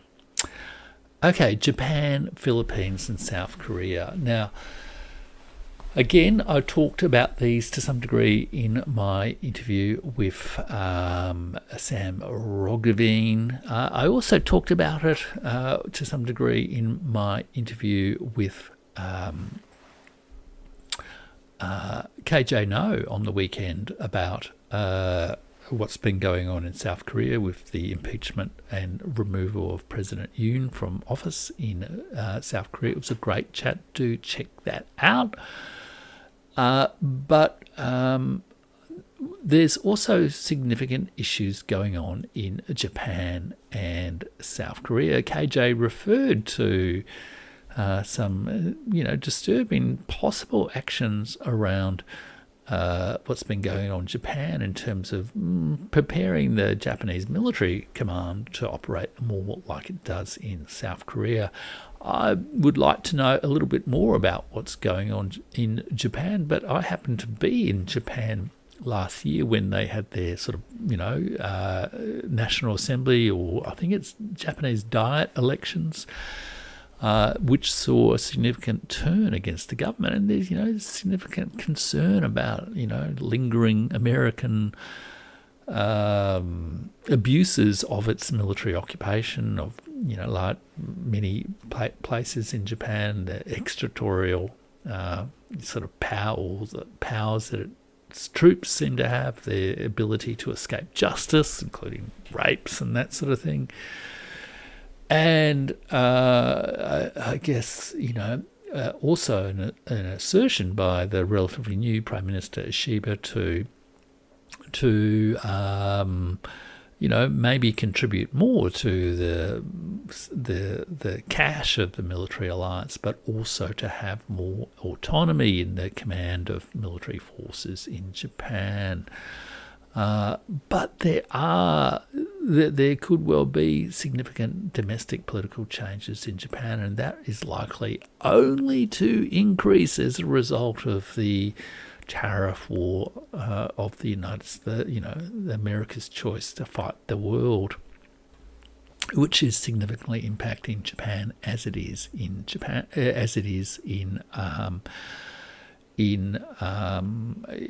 South Korea. But what I also wanted to just highlight was a recent video on Lena Petrova's YouTube channel and her Substack at worldaffairsincontext.com called The US-China Conflict, the Philippines Groomed as US Strategic Proxy in the Looming US-China War. This is a really fantastic discussion by Anna Malandog-Yui. Apologies if I haven't said your name quite right, Anna.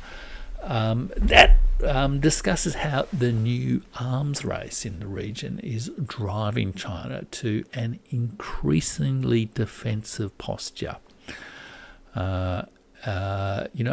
Philippines is to some degree, being, turned into another one of those steel porcupines beloved by the warriors of the United States military industrial complex. And this strategy that the United States seems to be pursuing, including more aggressive postures in the South China Sea, more aggressive geopolitical postures, is potentially destabilising the Southeast Asia, the West Pacific, and it's a major concern, I think, and one that probably needs much more attention. Because, the tensions in the South China Sea and around Taiwan are a major, major concern. There's way too many arms going in there. There's way too much hostile rhetoric from Pete Hegseth. Hegseth went to Japan and described it as an indispensable warrior nation. Appalling comment, especially since the United States has still not apologised for bombing and firebombing Japan in 1945. So I think that's a really worthwhile thing to watch. So I think, again, the United States is, muscling up in,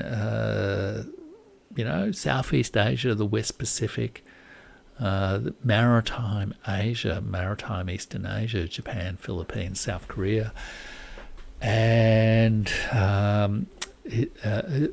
especially with the economic conflict in, this is just not a good thing. In Australia, there's still so much discussion of sort of euphemistic discussion about American primacy in the region.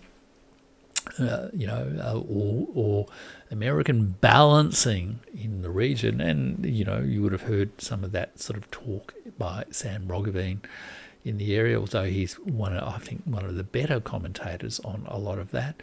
You also hear it, in some respects from Hugh White. But in brutal, factual terms, American primacy, American presence in the region is really just a justification for all those, military bases that have put America in Asia, as a result of the military conflicts between, 1931 and 1945, and for which I think there is just no longer really a genuine peace-loving moral justification for America's military presence in East Asia and the West Pacific. I personally would prefer they left. And I've kind of put that view in a couple of videos about, the partition of Eurasia, anchoring that it's not just a sentiment, it's actually an argument about the historical reality of the post-1945 world. And I do recommend you guys maybe check those out. And that brings us finally to the tariff war, the astonishing, amazing tariff war.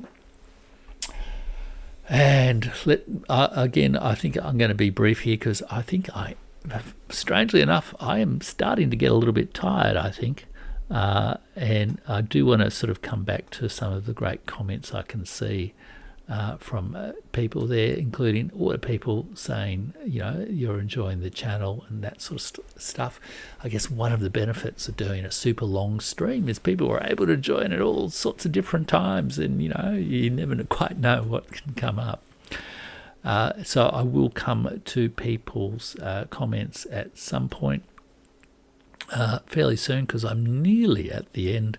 But I do want to comment just a little bit about the tariff wars. Now, there are there's a lot of nonsense being talked about the tariff wars, I think, and I think there's a lot of instant experts around the tariff wars, and there's a lot of uncertainty about the tariff wars.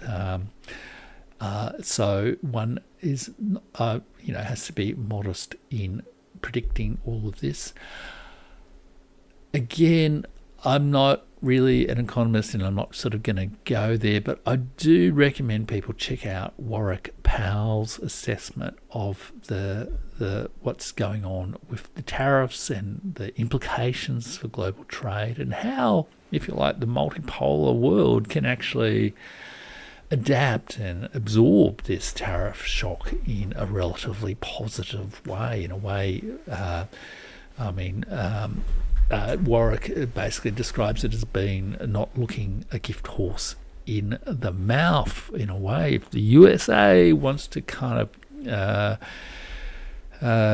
cut itself off from the world to make its own imports overly expensive in a fantastic dream to recreate 19th century manufacturing, then let them do it, and the world can move on into the future, and let them, I guess, pay the costs and not get too much into a sort of a negative retaliatory cycle. I guess the thing will be to watch just how things turn out.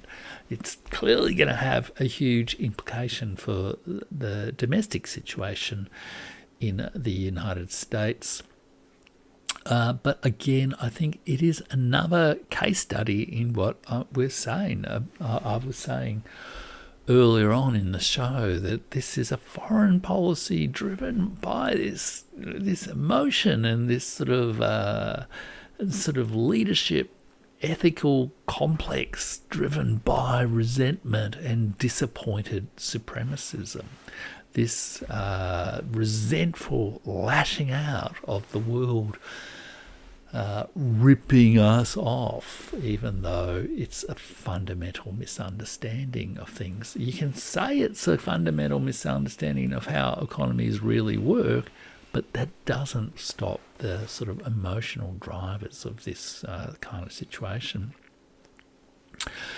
And I did see this particular graph on US tariffs saying that they're forecast to hit highest levels since 1910. Of course, I guess these things can be assessed in different ways. I think they're going up to about 22% there, which is similar to the tariffs imposed on the sort of cusp of, or soon after the Great Depression began in 1929, 1930. I can't exactly remember when those notorious tariffs were applied, but still really actually some way down from 19th century US tariffs. It's important to note, and a lot of people don't really get this, I think, in like some of the geopolitics channels that I've critiqued on the show don't really get this, that the prime fact about US economic policy that really drove its power, the power of the American century, was the decision in the late 1890s, early 1900s to pursue an open door policy, to actually push against the protected empires, the protected sort of economic blocks of France and Britain and Germany to some degree and Russia to some degree, to open up the markets of the world, including the Asian markets of the world, through claiming extraterritorial sort of rights and access into China, to open up and Japan, and to pursue an open door policy, really, from the early 1900s, and that this was really the defining policy of American economic might in the 20th century, and I guess really it's pretty much been pursued ever since. It was briefly interrupted by this sort of reaction in the 1920s and 1930s. I really don't actually think we are in a similar world to the 1920s and 1930s, but that is a different story. But as you can see here, a very high sudden increase in tariffs. And as a few people have also commented, tariffs are, or I'll just point back to another thing, is just the simple idealistic fantasy of this whole idea of tariffs bringing back manufacturing, that America needs to be a place that makes things, and tariffs are going to be the means of doing that. And this is just a chart showing the employment by economic sector, with three broad sectors in the United States between 1840 to 2015, so long range sort of data to sort of counter a lot of the silly arguments about history that are being presented at the moment. And the very big sort of peachy coloured, I think that's peach, I don't know, sort of orangey sort of coloured zone up the top is the services sector. So banking, Hollywood, YouTube, restaurants, all the things of, accountancy, all the things like make life, decent for people. I don't quite know where building and construction fits in with these economic sectors. I suspect it's probably a part of manufacturing, but I'm not 100% sure how they've classified building and construction there. But manufacturing is the blue zone in the middle, and you can see there, in broad terms, it fluctuates a little bit, but really since World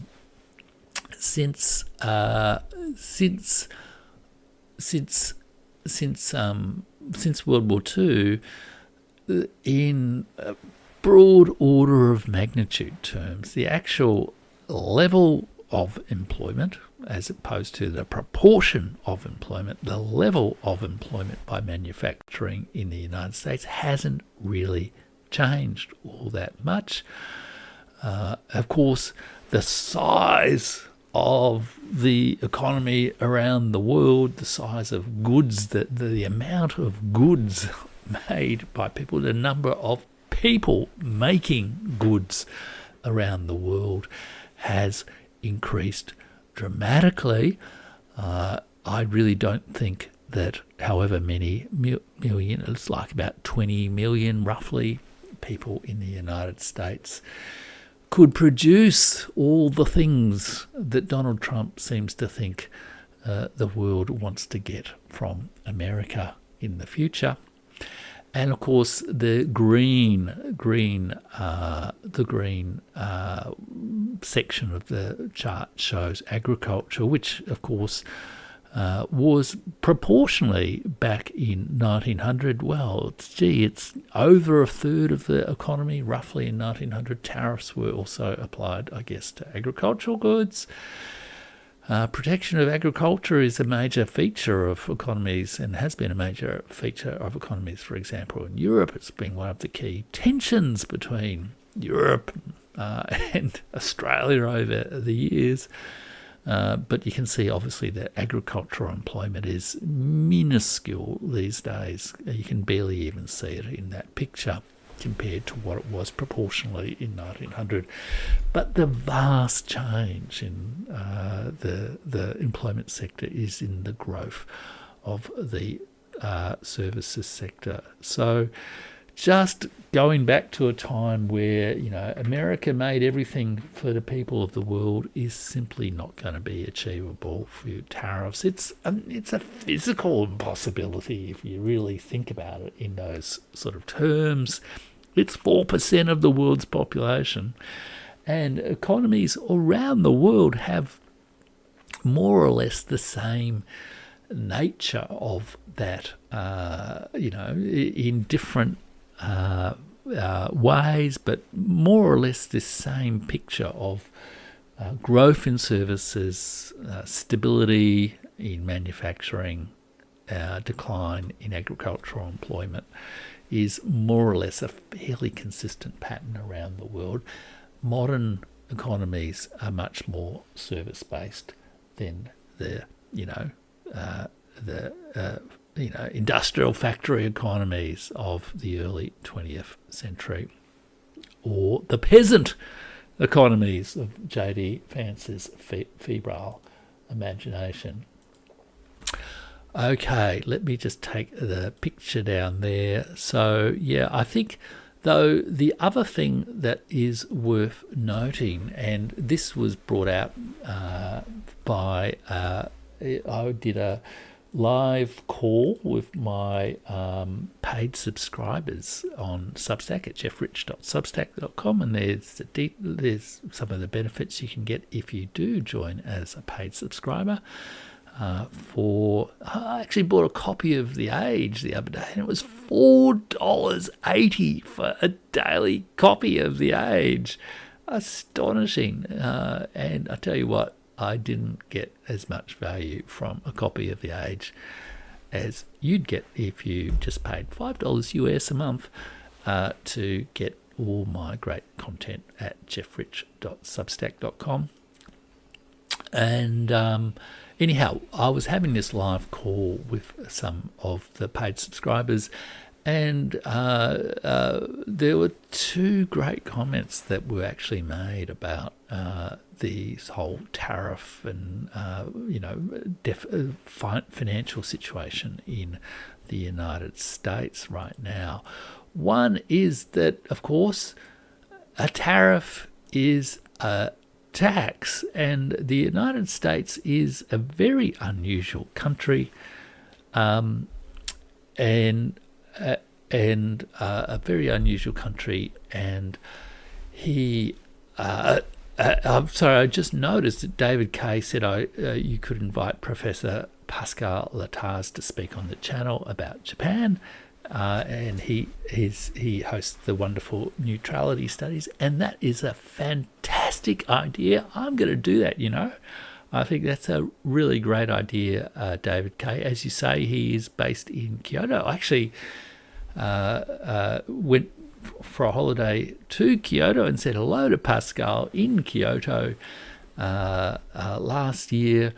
And I absolutely would be wonderful if Pascal could come onto the show and have a chat about these sort of things, including Japan. But if I just return to that's right, the question about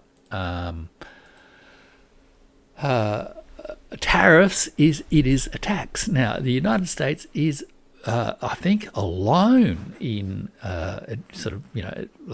high income, well developed OECD type economies in not having a national consumption tax. For decades, establishing a national consumption tax, like a sales tax, was the big the major economic reform pursued by economic policy people in Australia. And of course, I can't quite remember which year it was, but it was a major feature of one of the elections here in Australia. They played Joe Cocker's song "Unchain My Heart" and John Howard. So it was probably in the 1990s. Maybe it was the 1998-99 sort of election.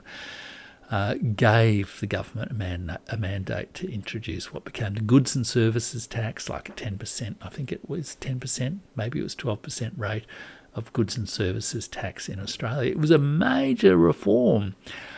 and changed the composition of the tax rates. And similar things had happened in Britain and Europe and New Zealand and other countries. And we were regularly told that this is a fundamental, and in many ways it is a much more efficient way of collecting taxation, but it is a more regressive form of taxation. Tariffs are an even less or even more regressive form of taxation in many ways. And yet what one of my commenters said was, in a way, Trump has got around this problem of US public finances that, with the gridlock and the incompetence of the American political system. They're not actually capable of going to an election and campaigning to implement a major taxation reform, like abolishing certain inefficient taxes and bundling them up into one broad-based consumption tax, as people would say relentlessly. And the idea of a broad-based consumption tax was pursued by both sort of right-wing and left-wing parties in Australia in the 1980s and 1990s. It was famously pursued by Paul Keating at a certain point. But it simply, in America, they cannot do that. But what Trump has de facto done is he's introduced a broad-based consumption tax in the form of a tariff, and not done it through the usual means of passing a taxation legislation in Parliament. He's done it through executive order. So in a way, he's sort of made this sort of breakthrough change in American public finances and American government, of changing the taxation mix in a highly regressive way, because he's also planning to, there's no compensation for low-income people. There's no sort of welfare redistribution things as there were in Australia. There's no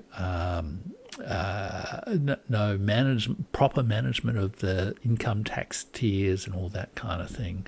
He simply changed the mix of taxation to fall more on lower income people, to collect tax in a different way, to relieve tax benefits on Elon Musk and other high-income individuals, including from the professional middle class of the universities and all that kind of thing. But he has done it not through the usual political institutions, but through this unusual measure of an executive order for tariffs. Now, that may well end up being challenged in the courts, and that will be a pretty picture, won't it, if the American courts cancel the entire tariff policy of the US government. As Adam Dew says, I think America's political system has really become a laughingstock around the world. But this is a very shrewd point around it. And one of the other commentators said that a lot of the talk about the deficit problem is exaggerated in the United States, and I think this is true. It's particularly true also, I guess, in the context of the European deficit problem, and I might come back to that as well, because I think I've also seen a few suggestions about other guests I might invite and talk to on the show. Again, let me say about this tariff war, obviously the other thing about it is there was a really great discussion by two economists on the Unheard, which you can find on their website, but also they have a YouTube channel, Unheard. I can't remember their names offhand, But they had a really good discussion about it. And the bottom line of their discussion was this point too, that, if you like, the main effect of the tariffs, one of the principal effects of the tariffs, at least domestically in America, is that it is an increase of taxation in America, which will have an impact on public finances that may lead into compensatory income tax cuts at some point, but also primarily needs to be understood in that way. But they also made the point that the world needs to try to avoid getting into a kind of a negative retaliatory cycle, to kind of screen out the resentful screeds of America about how, we're all ripping them off, as opposed to just exchanging goods that America, frankly, doesn't make. And sort of kind of find a smart and intelligent way to deal with this problem. And you can, I guess, the other thing, just to connect it back to my overall theme of the Cordillo bully, the resentful supremacist attitude of the United States foreign policy elite, is you can see this in spades in the articulation of the tariff strategies. I think one of the viewers really wisely said I should look at some of the comments from people like Peter Navarro and co. Unfortunately, I didn't have any of those prepared, but especially those who joined the stream later. I showed earlier on in the stream this quotation from Stephen Miller, from the White House Deputy Chief of Staff, where he says, why should we do all the wonderful things we've done by protecting the world, by, bombing Iraq, and bombing Afghanistan, bombing Libya, destroying Syria, destroying Ukraine, when they get ripped off by every country in the world. And he went for a long list of how, we helped South Korea so much and they've ripped us off, and we helped Japan so much and they've ripped us off, and so on and so forth. And I've seen many of the exchanges between the leading American officials, and they're of a similar emotional tone, a similar archetypal, mythical narrative tone as well. We are, we're being ripped off. We're the greatest nation in the world. Why are we not winning it? I do think the other comment, I think these bullying negotiations are not going to work, but I'm not going to make too many predictions around that. I do think it's really worth following a couple of the people who were in that Unheard show, and also following Warwick Powell, including his great discussion on Lena Petrova's show and on Pascal Lataz's show. But Warwick gets around and comments elsewhere, so do check out what Warwick says about this emerging situation. But I also feel that this whole tariffs issue, because it hasn't really been done properly and legitimately, and because it's blowing up people's retirement savings, and it's increasing costs for people, and it's alienating countries all around the world, it's going to put a bit of a political bomb under the American political system. And the other thing there is, it is quite likely an illegal action. Joe Napolitano is a legal scholar of some kind, and he certainly says it's a tax that has been passed without the US Congress's approval. Jeffrey Sachs says the same thing. I believe there are already court decisions in play, or court appeals in play. It's wildly in breach of World Trade Organization rules. You could also say it's in breach of the United Nations Charter in terms of the threats and intimidation and whatnot that it's gone across. So if it all sort of goes south, as it's frankly looking like it will do, it is going to absolutely, land this enormous stink bomb in the American political system that it simply will not be capable of handling. All right, now I had also planned to do a few closing remarks on the general change, chaos, continuity question. Let me just quickly scroll through the comments before I do that. And there's so many great comments, and I'm not 100% sure where I last got to. I think that was about it. I've seen Joe Ed comment that WEF last year had a slogan something like "Own nothing and be happy." Does this apply to Trump and his tariffs? Yeah, that's right. Buy nothing and be happy. Bella Crinkle says hegemony remains to be the constant goal of the US MIC. Yeah, but I think also at some point people are going to have to realise that hegemony is just a status symbol. It is. It's not a real thing. It's not like. There are real interests behind it.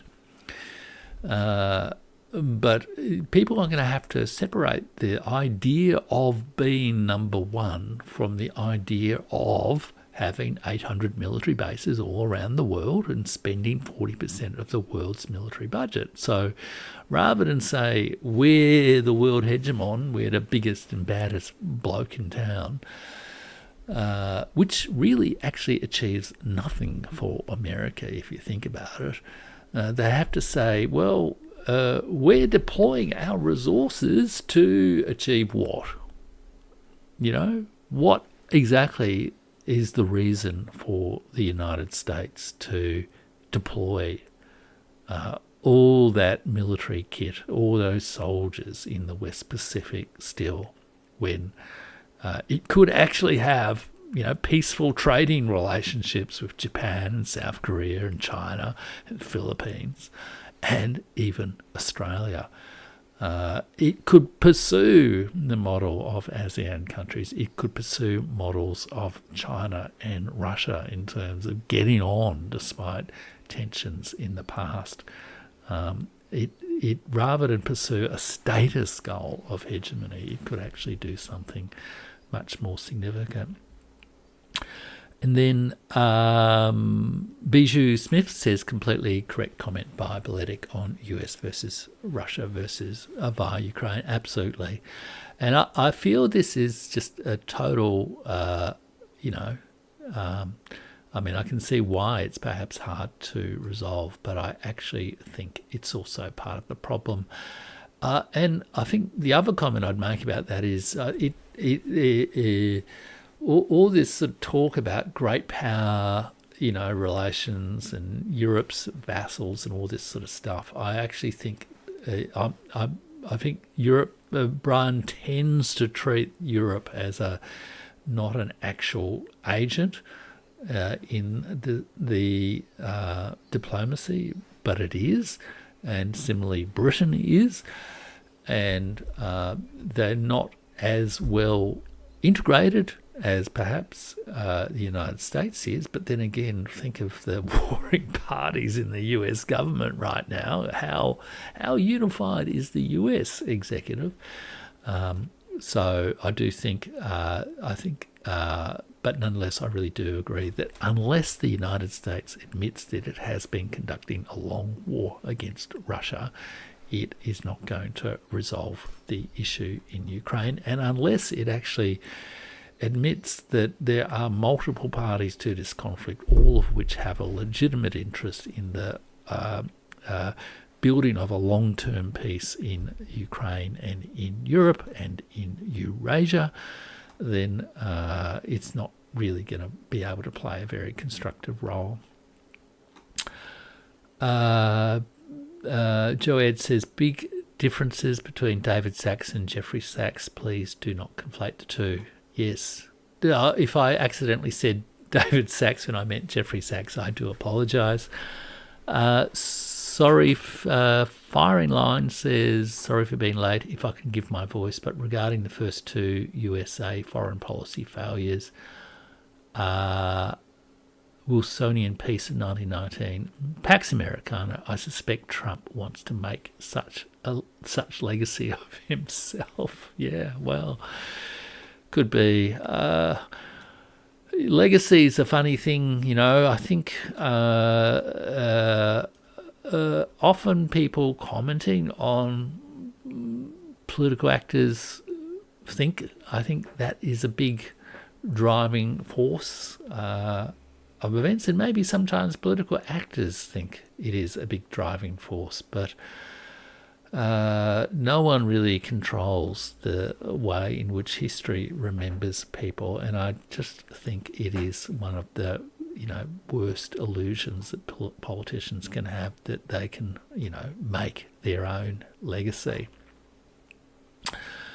I felt Russia not being in the Liberation Day tariff should be considered bigger than what it is in the surface. Remember that many MAGA supporters lamented the entry of China to the free market.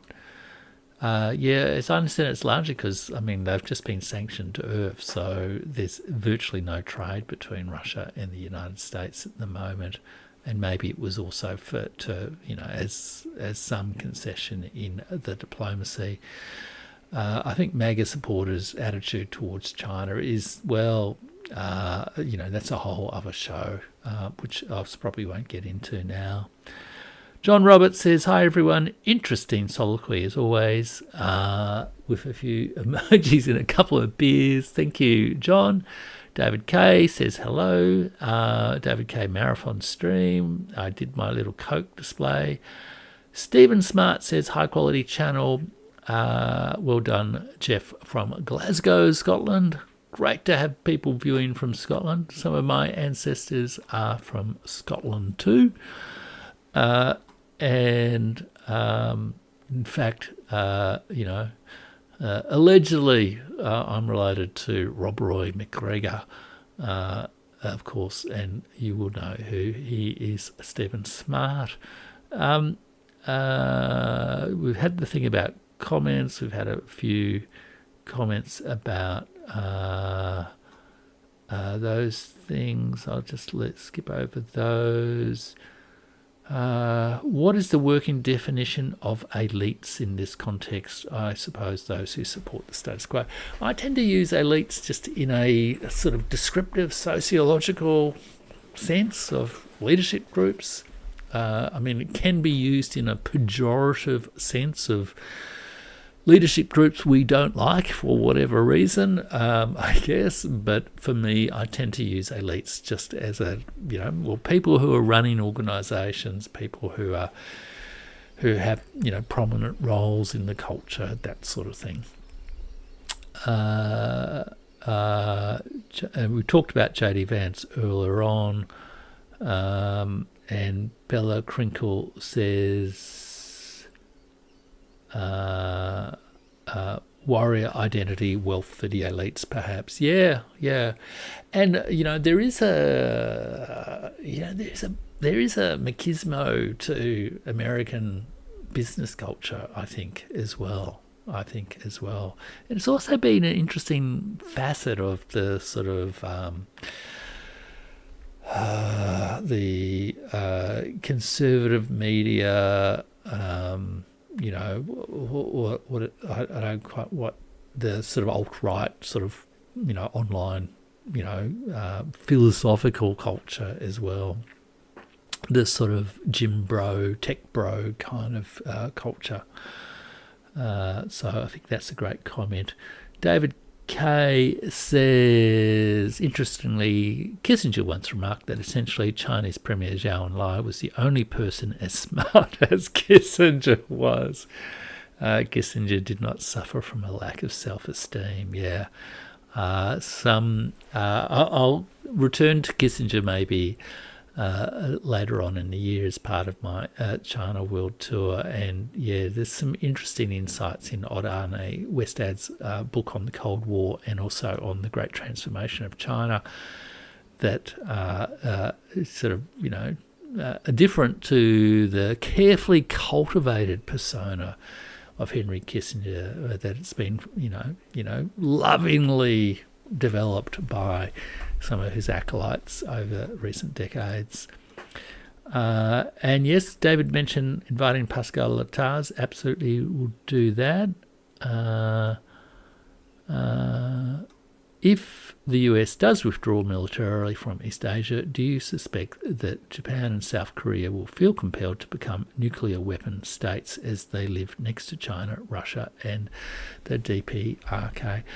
I'm not sure. There is talk about, nuclear proliferation from states at the moment. I think hopefully that can be managed.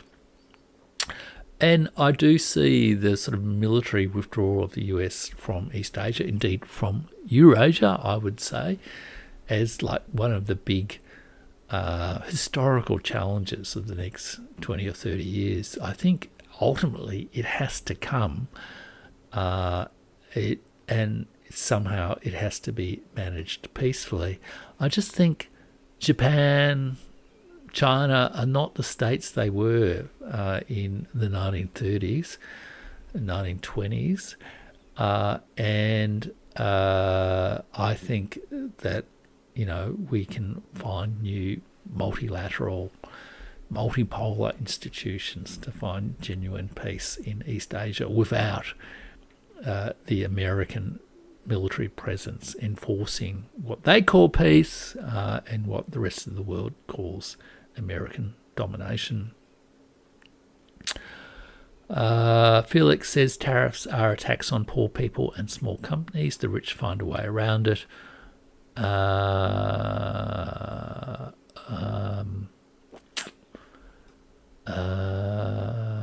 And a bit of discussion between Felix and David on that.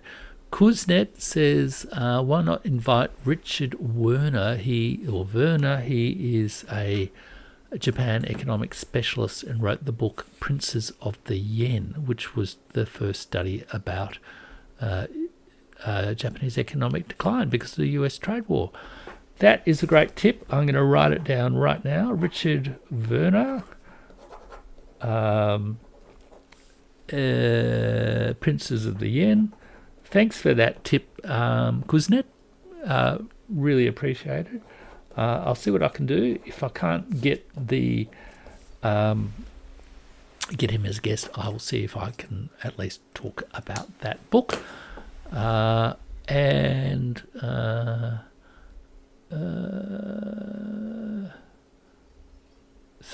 Crinkles sort of supports that idea. David Kay talks about the regressive sales tax. Perdamayan Inda says, God bless USA and President Donald Trump. Okay, I've saw a few too many of those chats, but mine, plenty of opportunity to say those things elsewhere. And David Kay says, general environment in the US is one of resentment, in my humble opinion. It's quite troubling. Yeah, I agree. And I think it's infected many people. I think you see it in some of like the YouTube commentator types as well.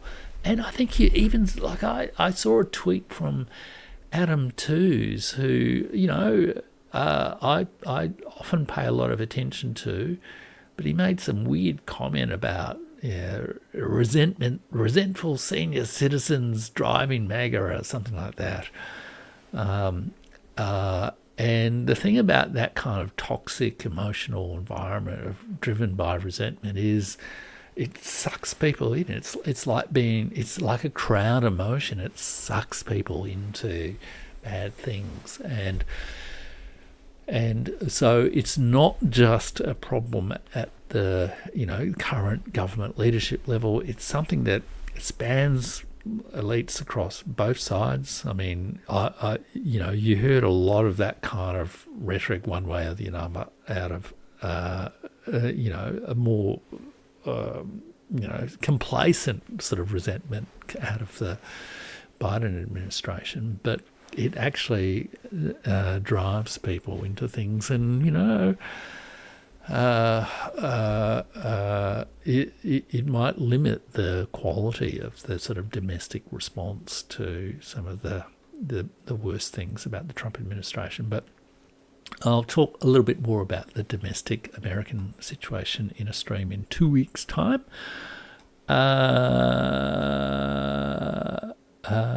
And lots of confusion also, Bella Crinkle says. Felix says war is money, and that's all it is, and excitement for presidents. Now, interestingly, I did a video a while back on Richard Overy's book, Causes of War, which is a great video. I might even do a fresh version of that, because I think it deals with this whole question that there are many causes of war. It's always, there is an element of truth about it all being about the money and about the, prestige and political authority objectives of political leaders. But I think there's also other things as well. Handwave from Your Ignorance is Bliss. Great to see you. Your Ignorance is Bliss. Bella Crinkle says, unfortunately, many don't understand the reality of foreign policy, the standard approved rhetoric, etc. And lots take pride in being number one. These are the legacy media fault. Yeah, I agree. And, I think it's there in the culture. I think I say, and I think it's also, like Emmanuel Todd says in his book, that, the defeat of the West, our problem deep down is that we love America, and we can't yet come to terms with the fact that America, is not the force for good, is not the, shining light on the hill that it claims it is. And I think that's even, if that's difficult for people, outside America, like Emmanuel Todd, like myself, I think it's even harder for people in America to actually come to terms with the fact that the self-perception of America in the world is just no longer justifiable by the facts about the world, and no longer morally justifiable. It's like, it's not 1945 anymore. It's not 1961 anymore. Decolonization has happened. The transformation of China has happened. The rebuilding of Russia after the devastation of the shock therapy and all that sort of stuff has happened. The re-energization of Africa is happening. The re-energization of the Islamic world is happening. The growth of Indonesia is happening. The idea that we should be locked in this sort of 1950s, 1960s fantasy about America is just, it just needs to be kind of put in the bin of history. But I've gone on a bit of a roll there. Felix, I really, should check out the video.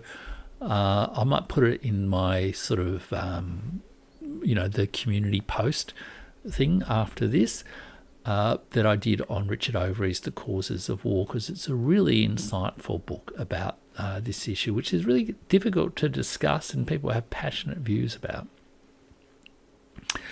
Comment from David Kay about Zbigniew Brzezinski, absolutely. And Julian Foster says, a good driver of decisions driven by emotions rather than logic is AUKUS and the expensive US submarines. The anti-China hysteria and propaganda is like nothing else since McCarthy.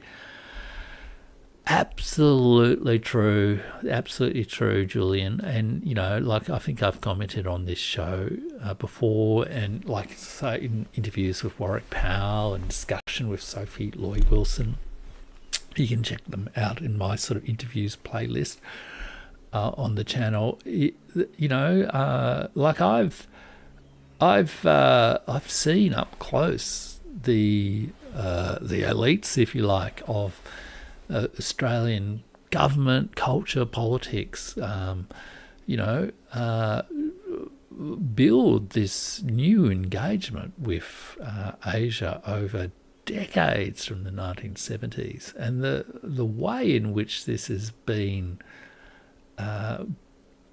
pathetically overthrown by, hysterical articles by, those dreadful Red China threat articles in, I think it was in the Channel 9 Fairfax Press, and by, people like, what's his name, Michael Pusulo, and that whole crowd is really, really regrettable. So, I think that is driven by emotions. And I think in that case, there is it's partly driven by this loyalty to America, this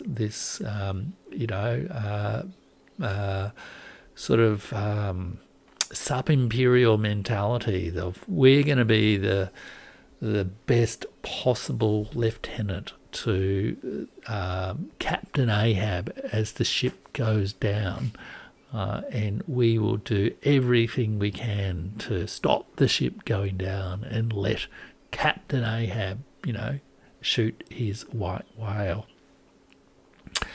So absolutely, it's very, and I've found it really quite, personally distressing to watch that. To also see it, manifest in its own way, in a different sort of way around the attitudes to Russia in Australia,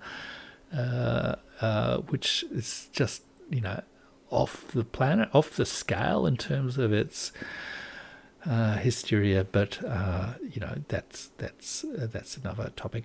And then your ignorance is bliss also says it's a hard reality for most to accept in terms of acceptance that America is not the only thing. And I guess in a way, reality will need to change, I guess. In many ways, the experience, acceptance will perhaps only come with a genuine experience of defeat, as both strategic defeat, maybe defeat in this tariffs wars. The song which this whole stream has been based on, I fought the law and the law won, is a contrite expression of acceptance of reality, a contrite acceptance that, I took on too much and I pursued an unreasonable goal and I was defeated, but I realise now, I shouldn't have done it perhaps. And I think ultimately America will have to do that. But I suspect, and I think in a way, maybe this is the historical significance of Donald Trump, that he's accelerating this process of defeat. Let's just hope it all happens without, the catastrophic consequences that we all fear. And that's not just, the catastrophic consequences of nuclear war, although clearly we want to feel that, but it's the catastrophic of the collateral damage of other countries. We don't want to see another Ukraine destroyed. We don't want to see Iran destroyed to pursue some sort of idea of American primacy. We do not want to see the open world trade system from which so many of us prosper destroyed to in a sort of fit of petulant resentment against the loss of an American fantasy about restoring the 1950s world. Okay, so let me then just wrap up with, I guess, a brief commentary on the broader world in which we're sort of changing. So look, my overall hypothesis, I guess, is that Trump does not represent a revolutionary change in American government, domestic and foreign. He doesn't represent chaos, although there is some, erratic incompetence in what he is doing. Nor does he represent a mere continuity. It's not just empire as usual, even though I really respect many of the analyses that Brian Beletic and others do represent that.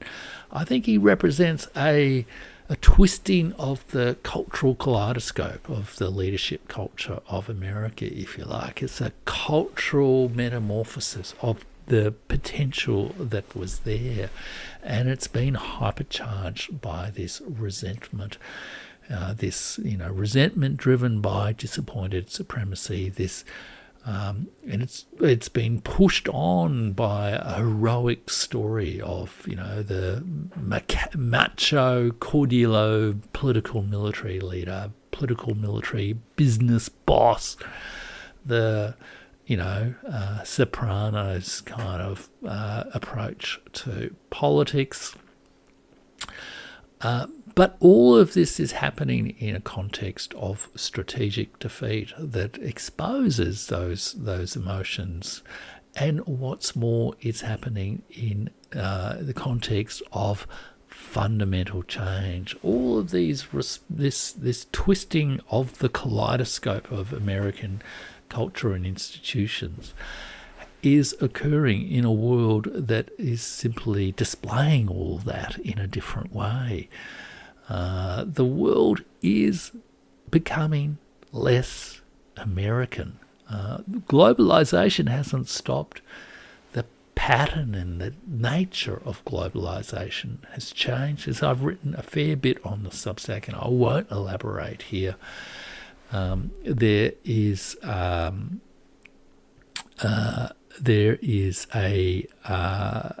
a changing of the tide of globalization. The kind of globalization that prevailed in the 1990s and 2000s has changed. The global trends are coming from the rest of the world. Globalization is no longer westernization or Americanization. It is, if you like, multipolar globalization. And Kishore Mahbubani made a great comment. He described this new world as a 3M world.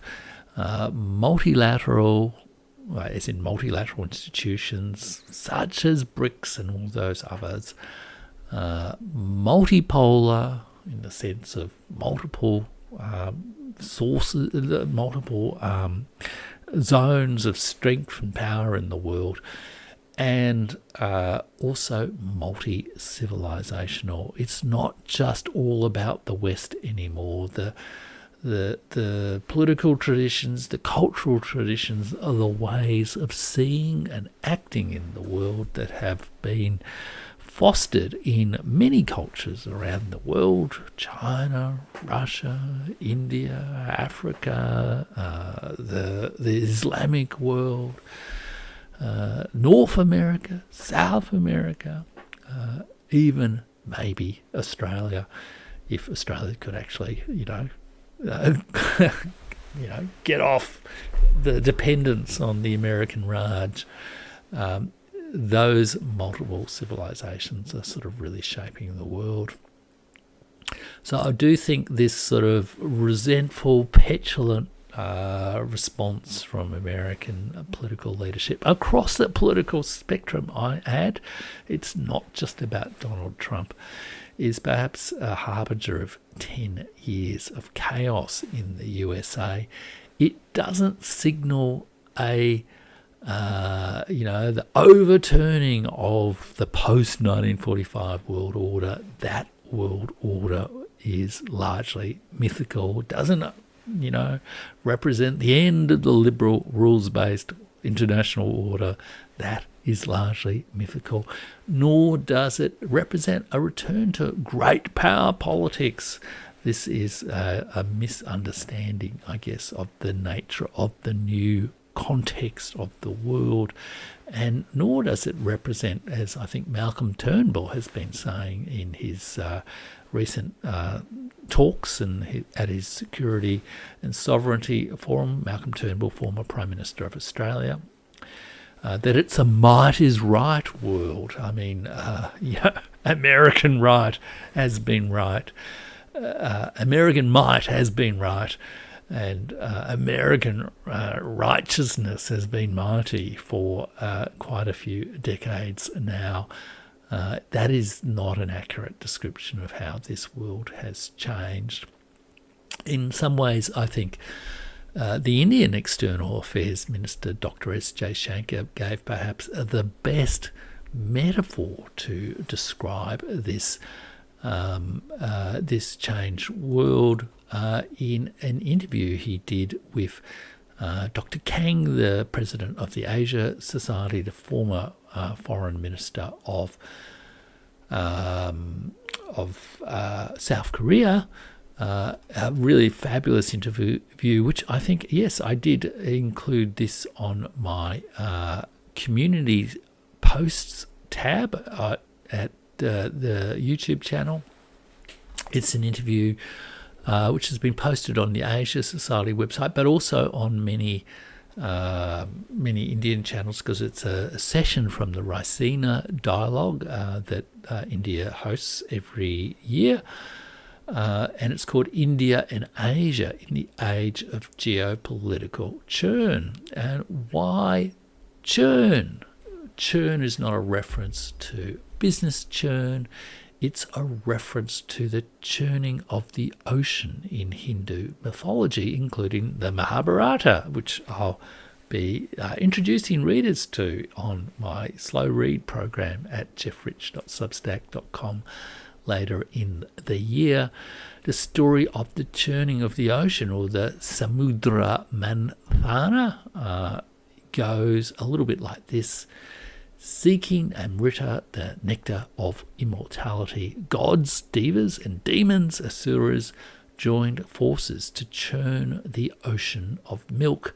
Mount Mandara was used as the churning rod, with the serpent Vasuki as the rope. Vishnu, in his turtle avatar, Kurma, supported the mountain.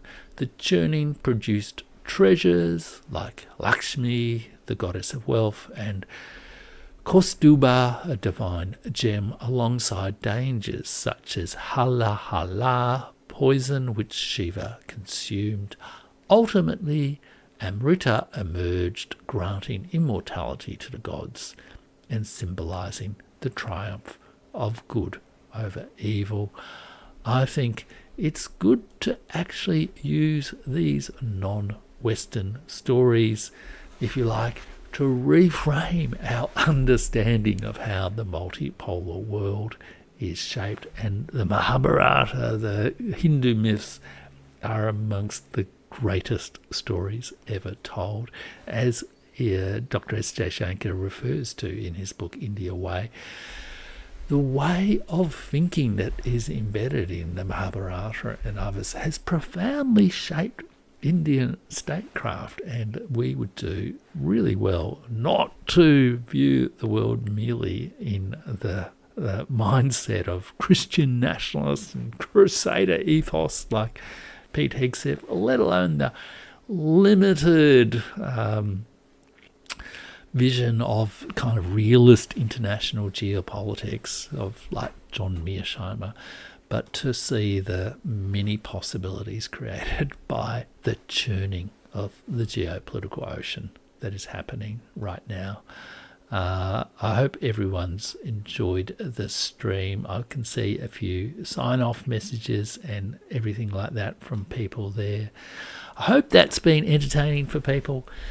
I've just clocked a little bit over 2 hours on this stream. I think it's I think that's a record for me. Do like and share the. I'll just bring up a couple of little things for people. do share and like the stream and the video. As I said earlier on, I will bring this out.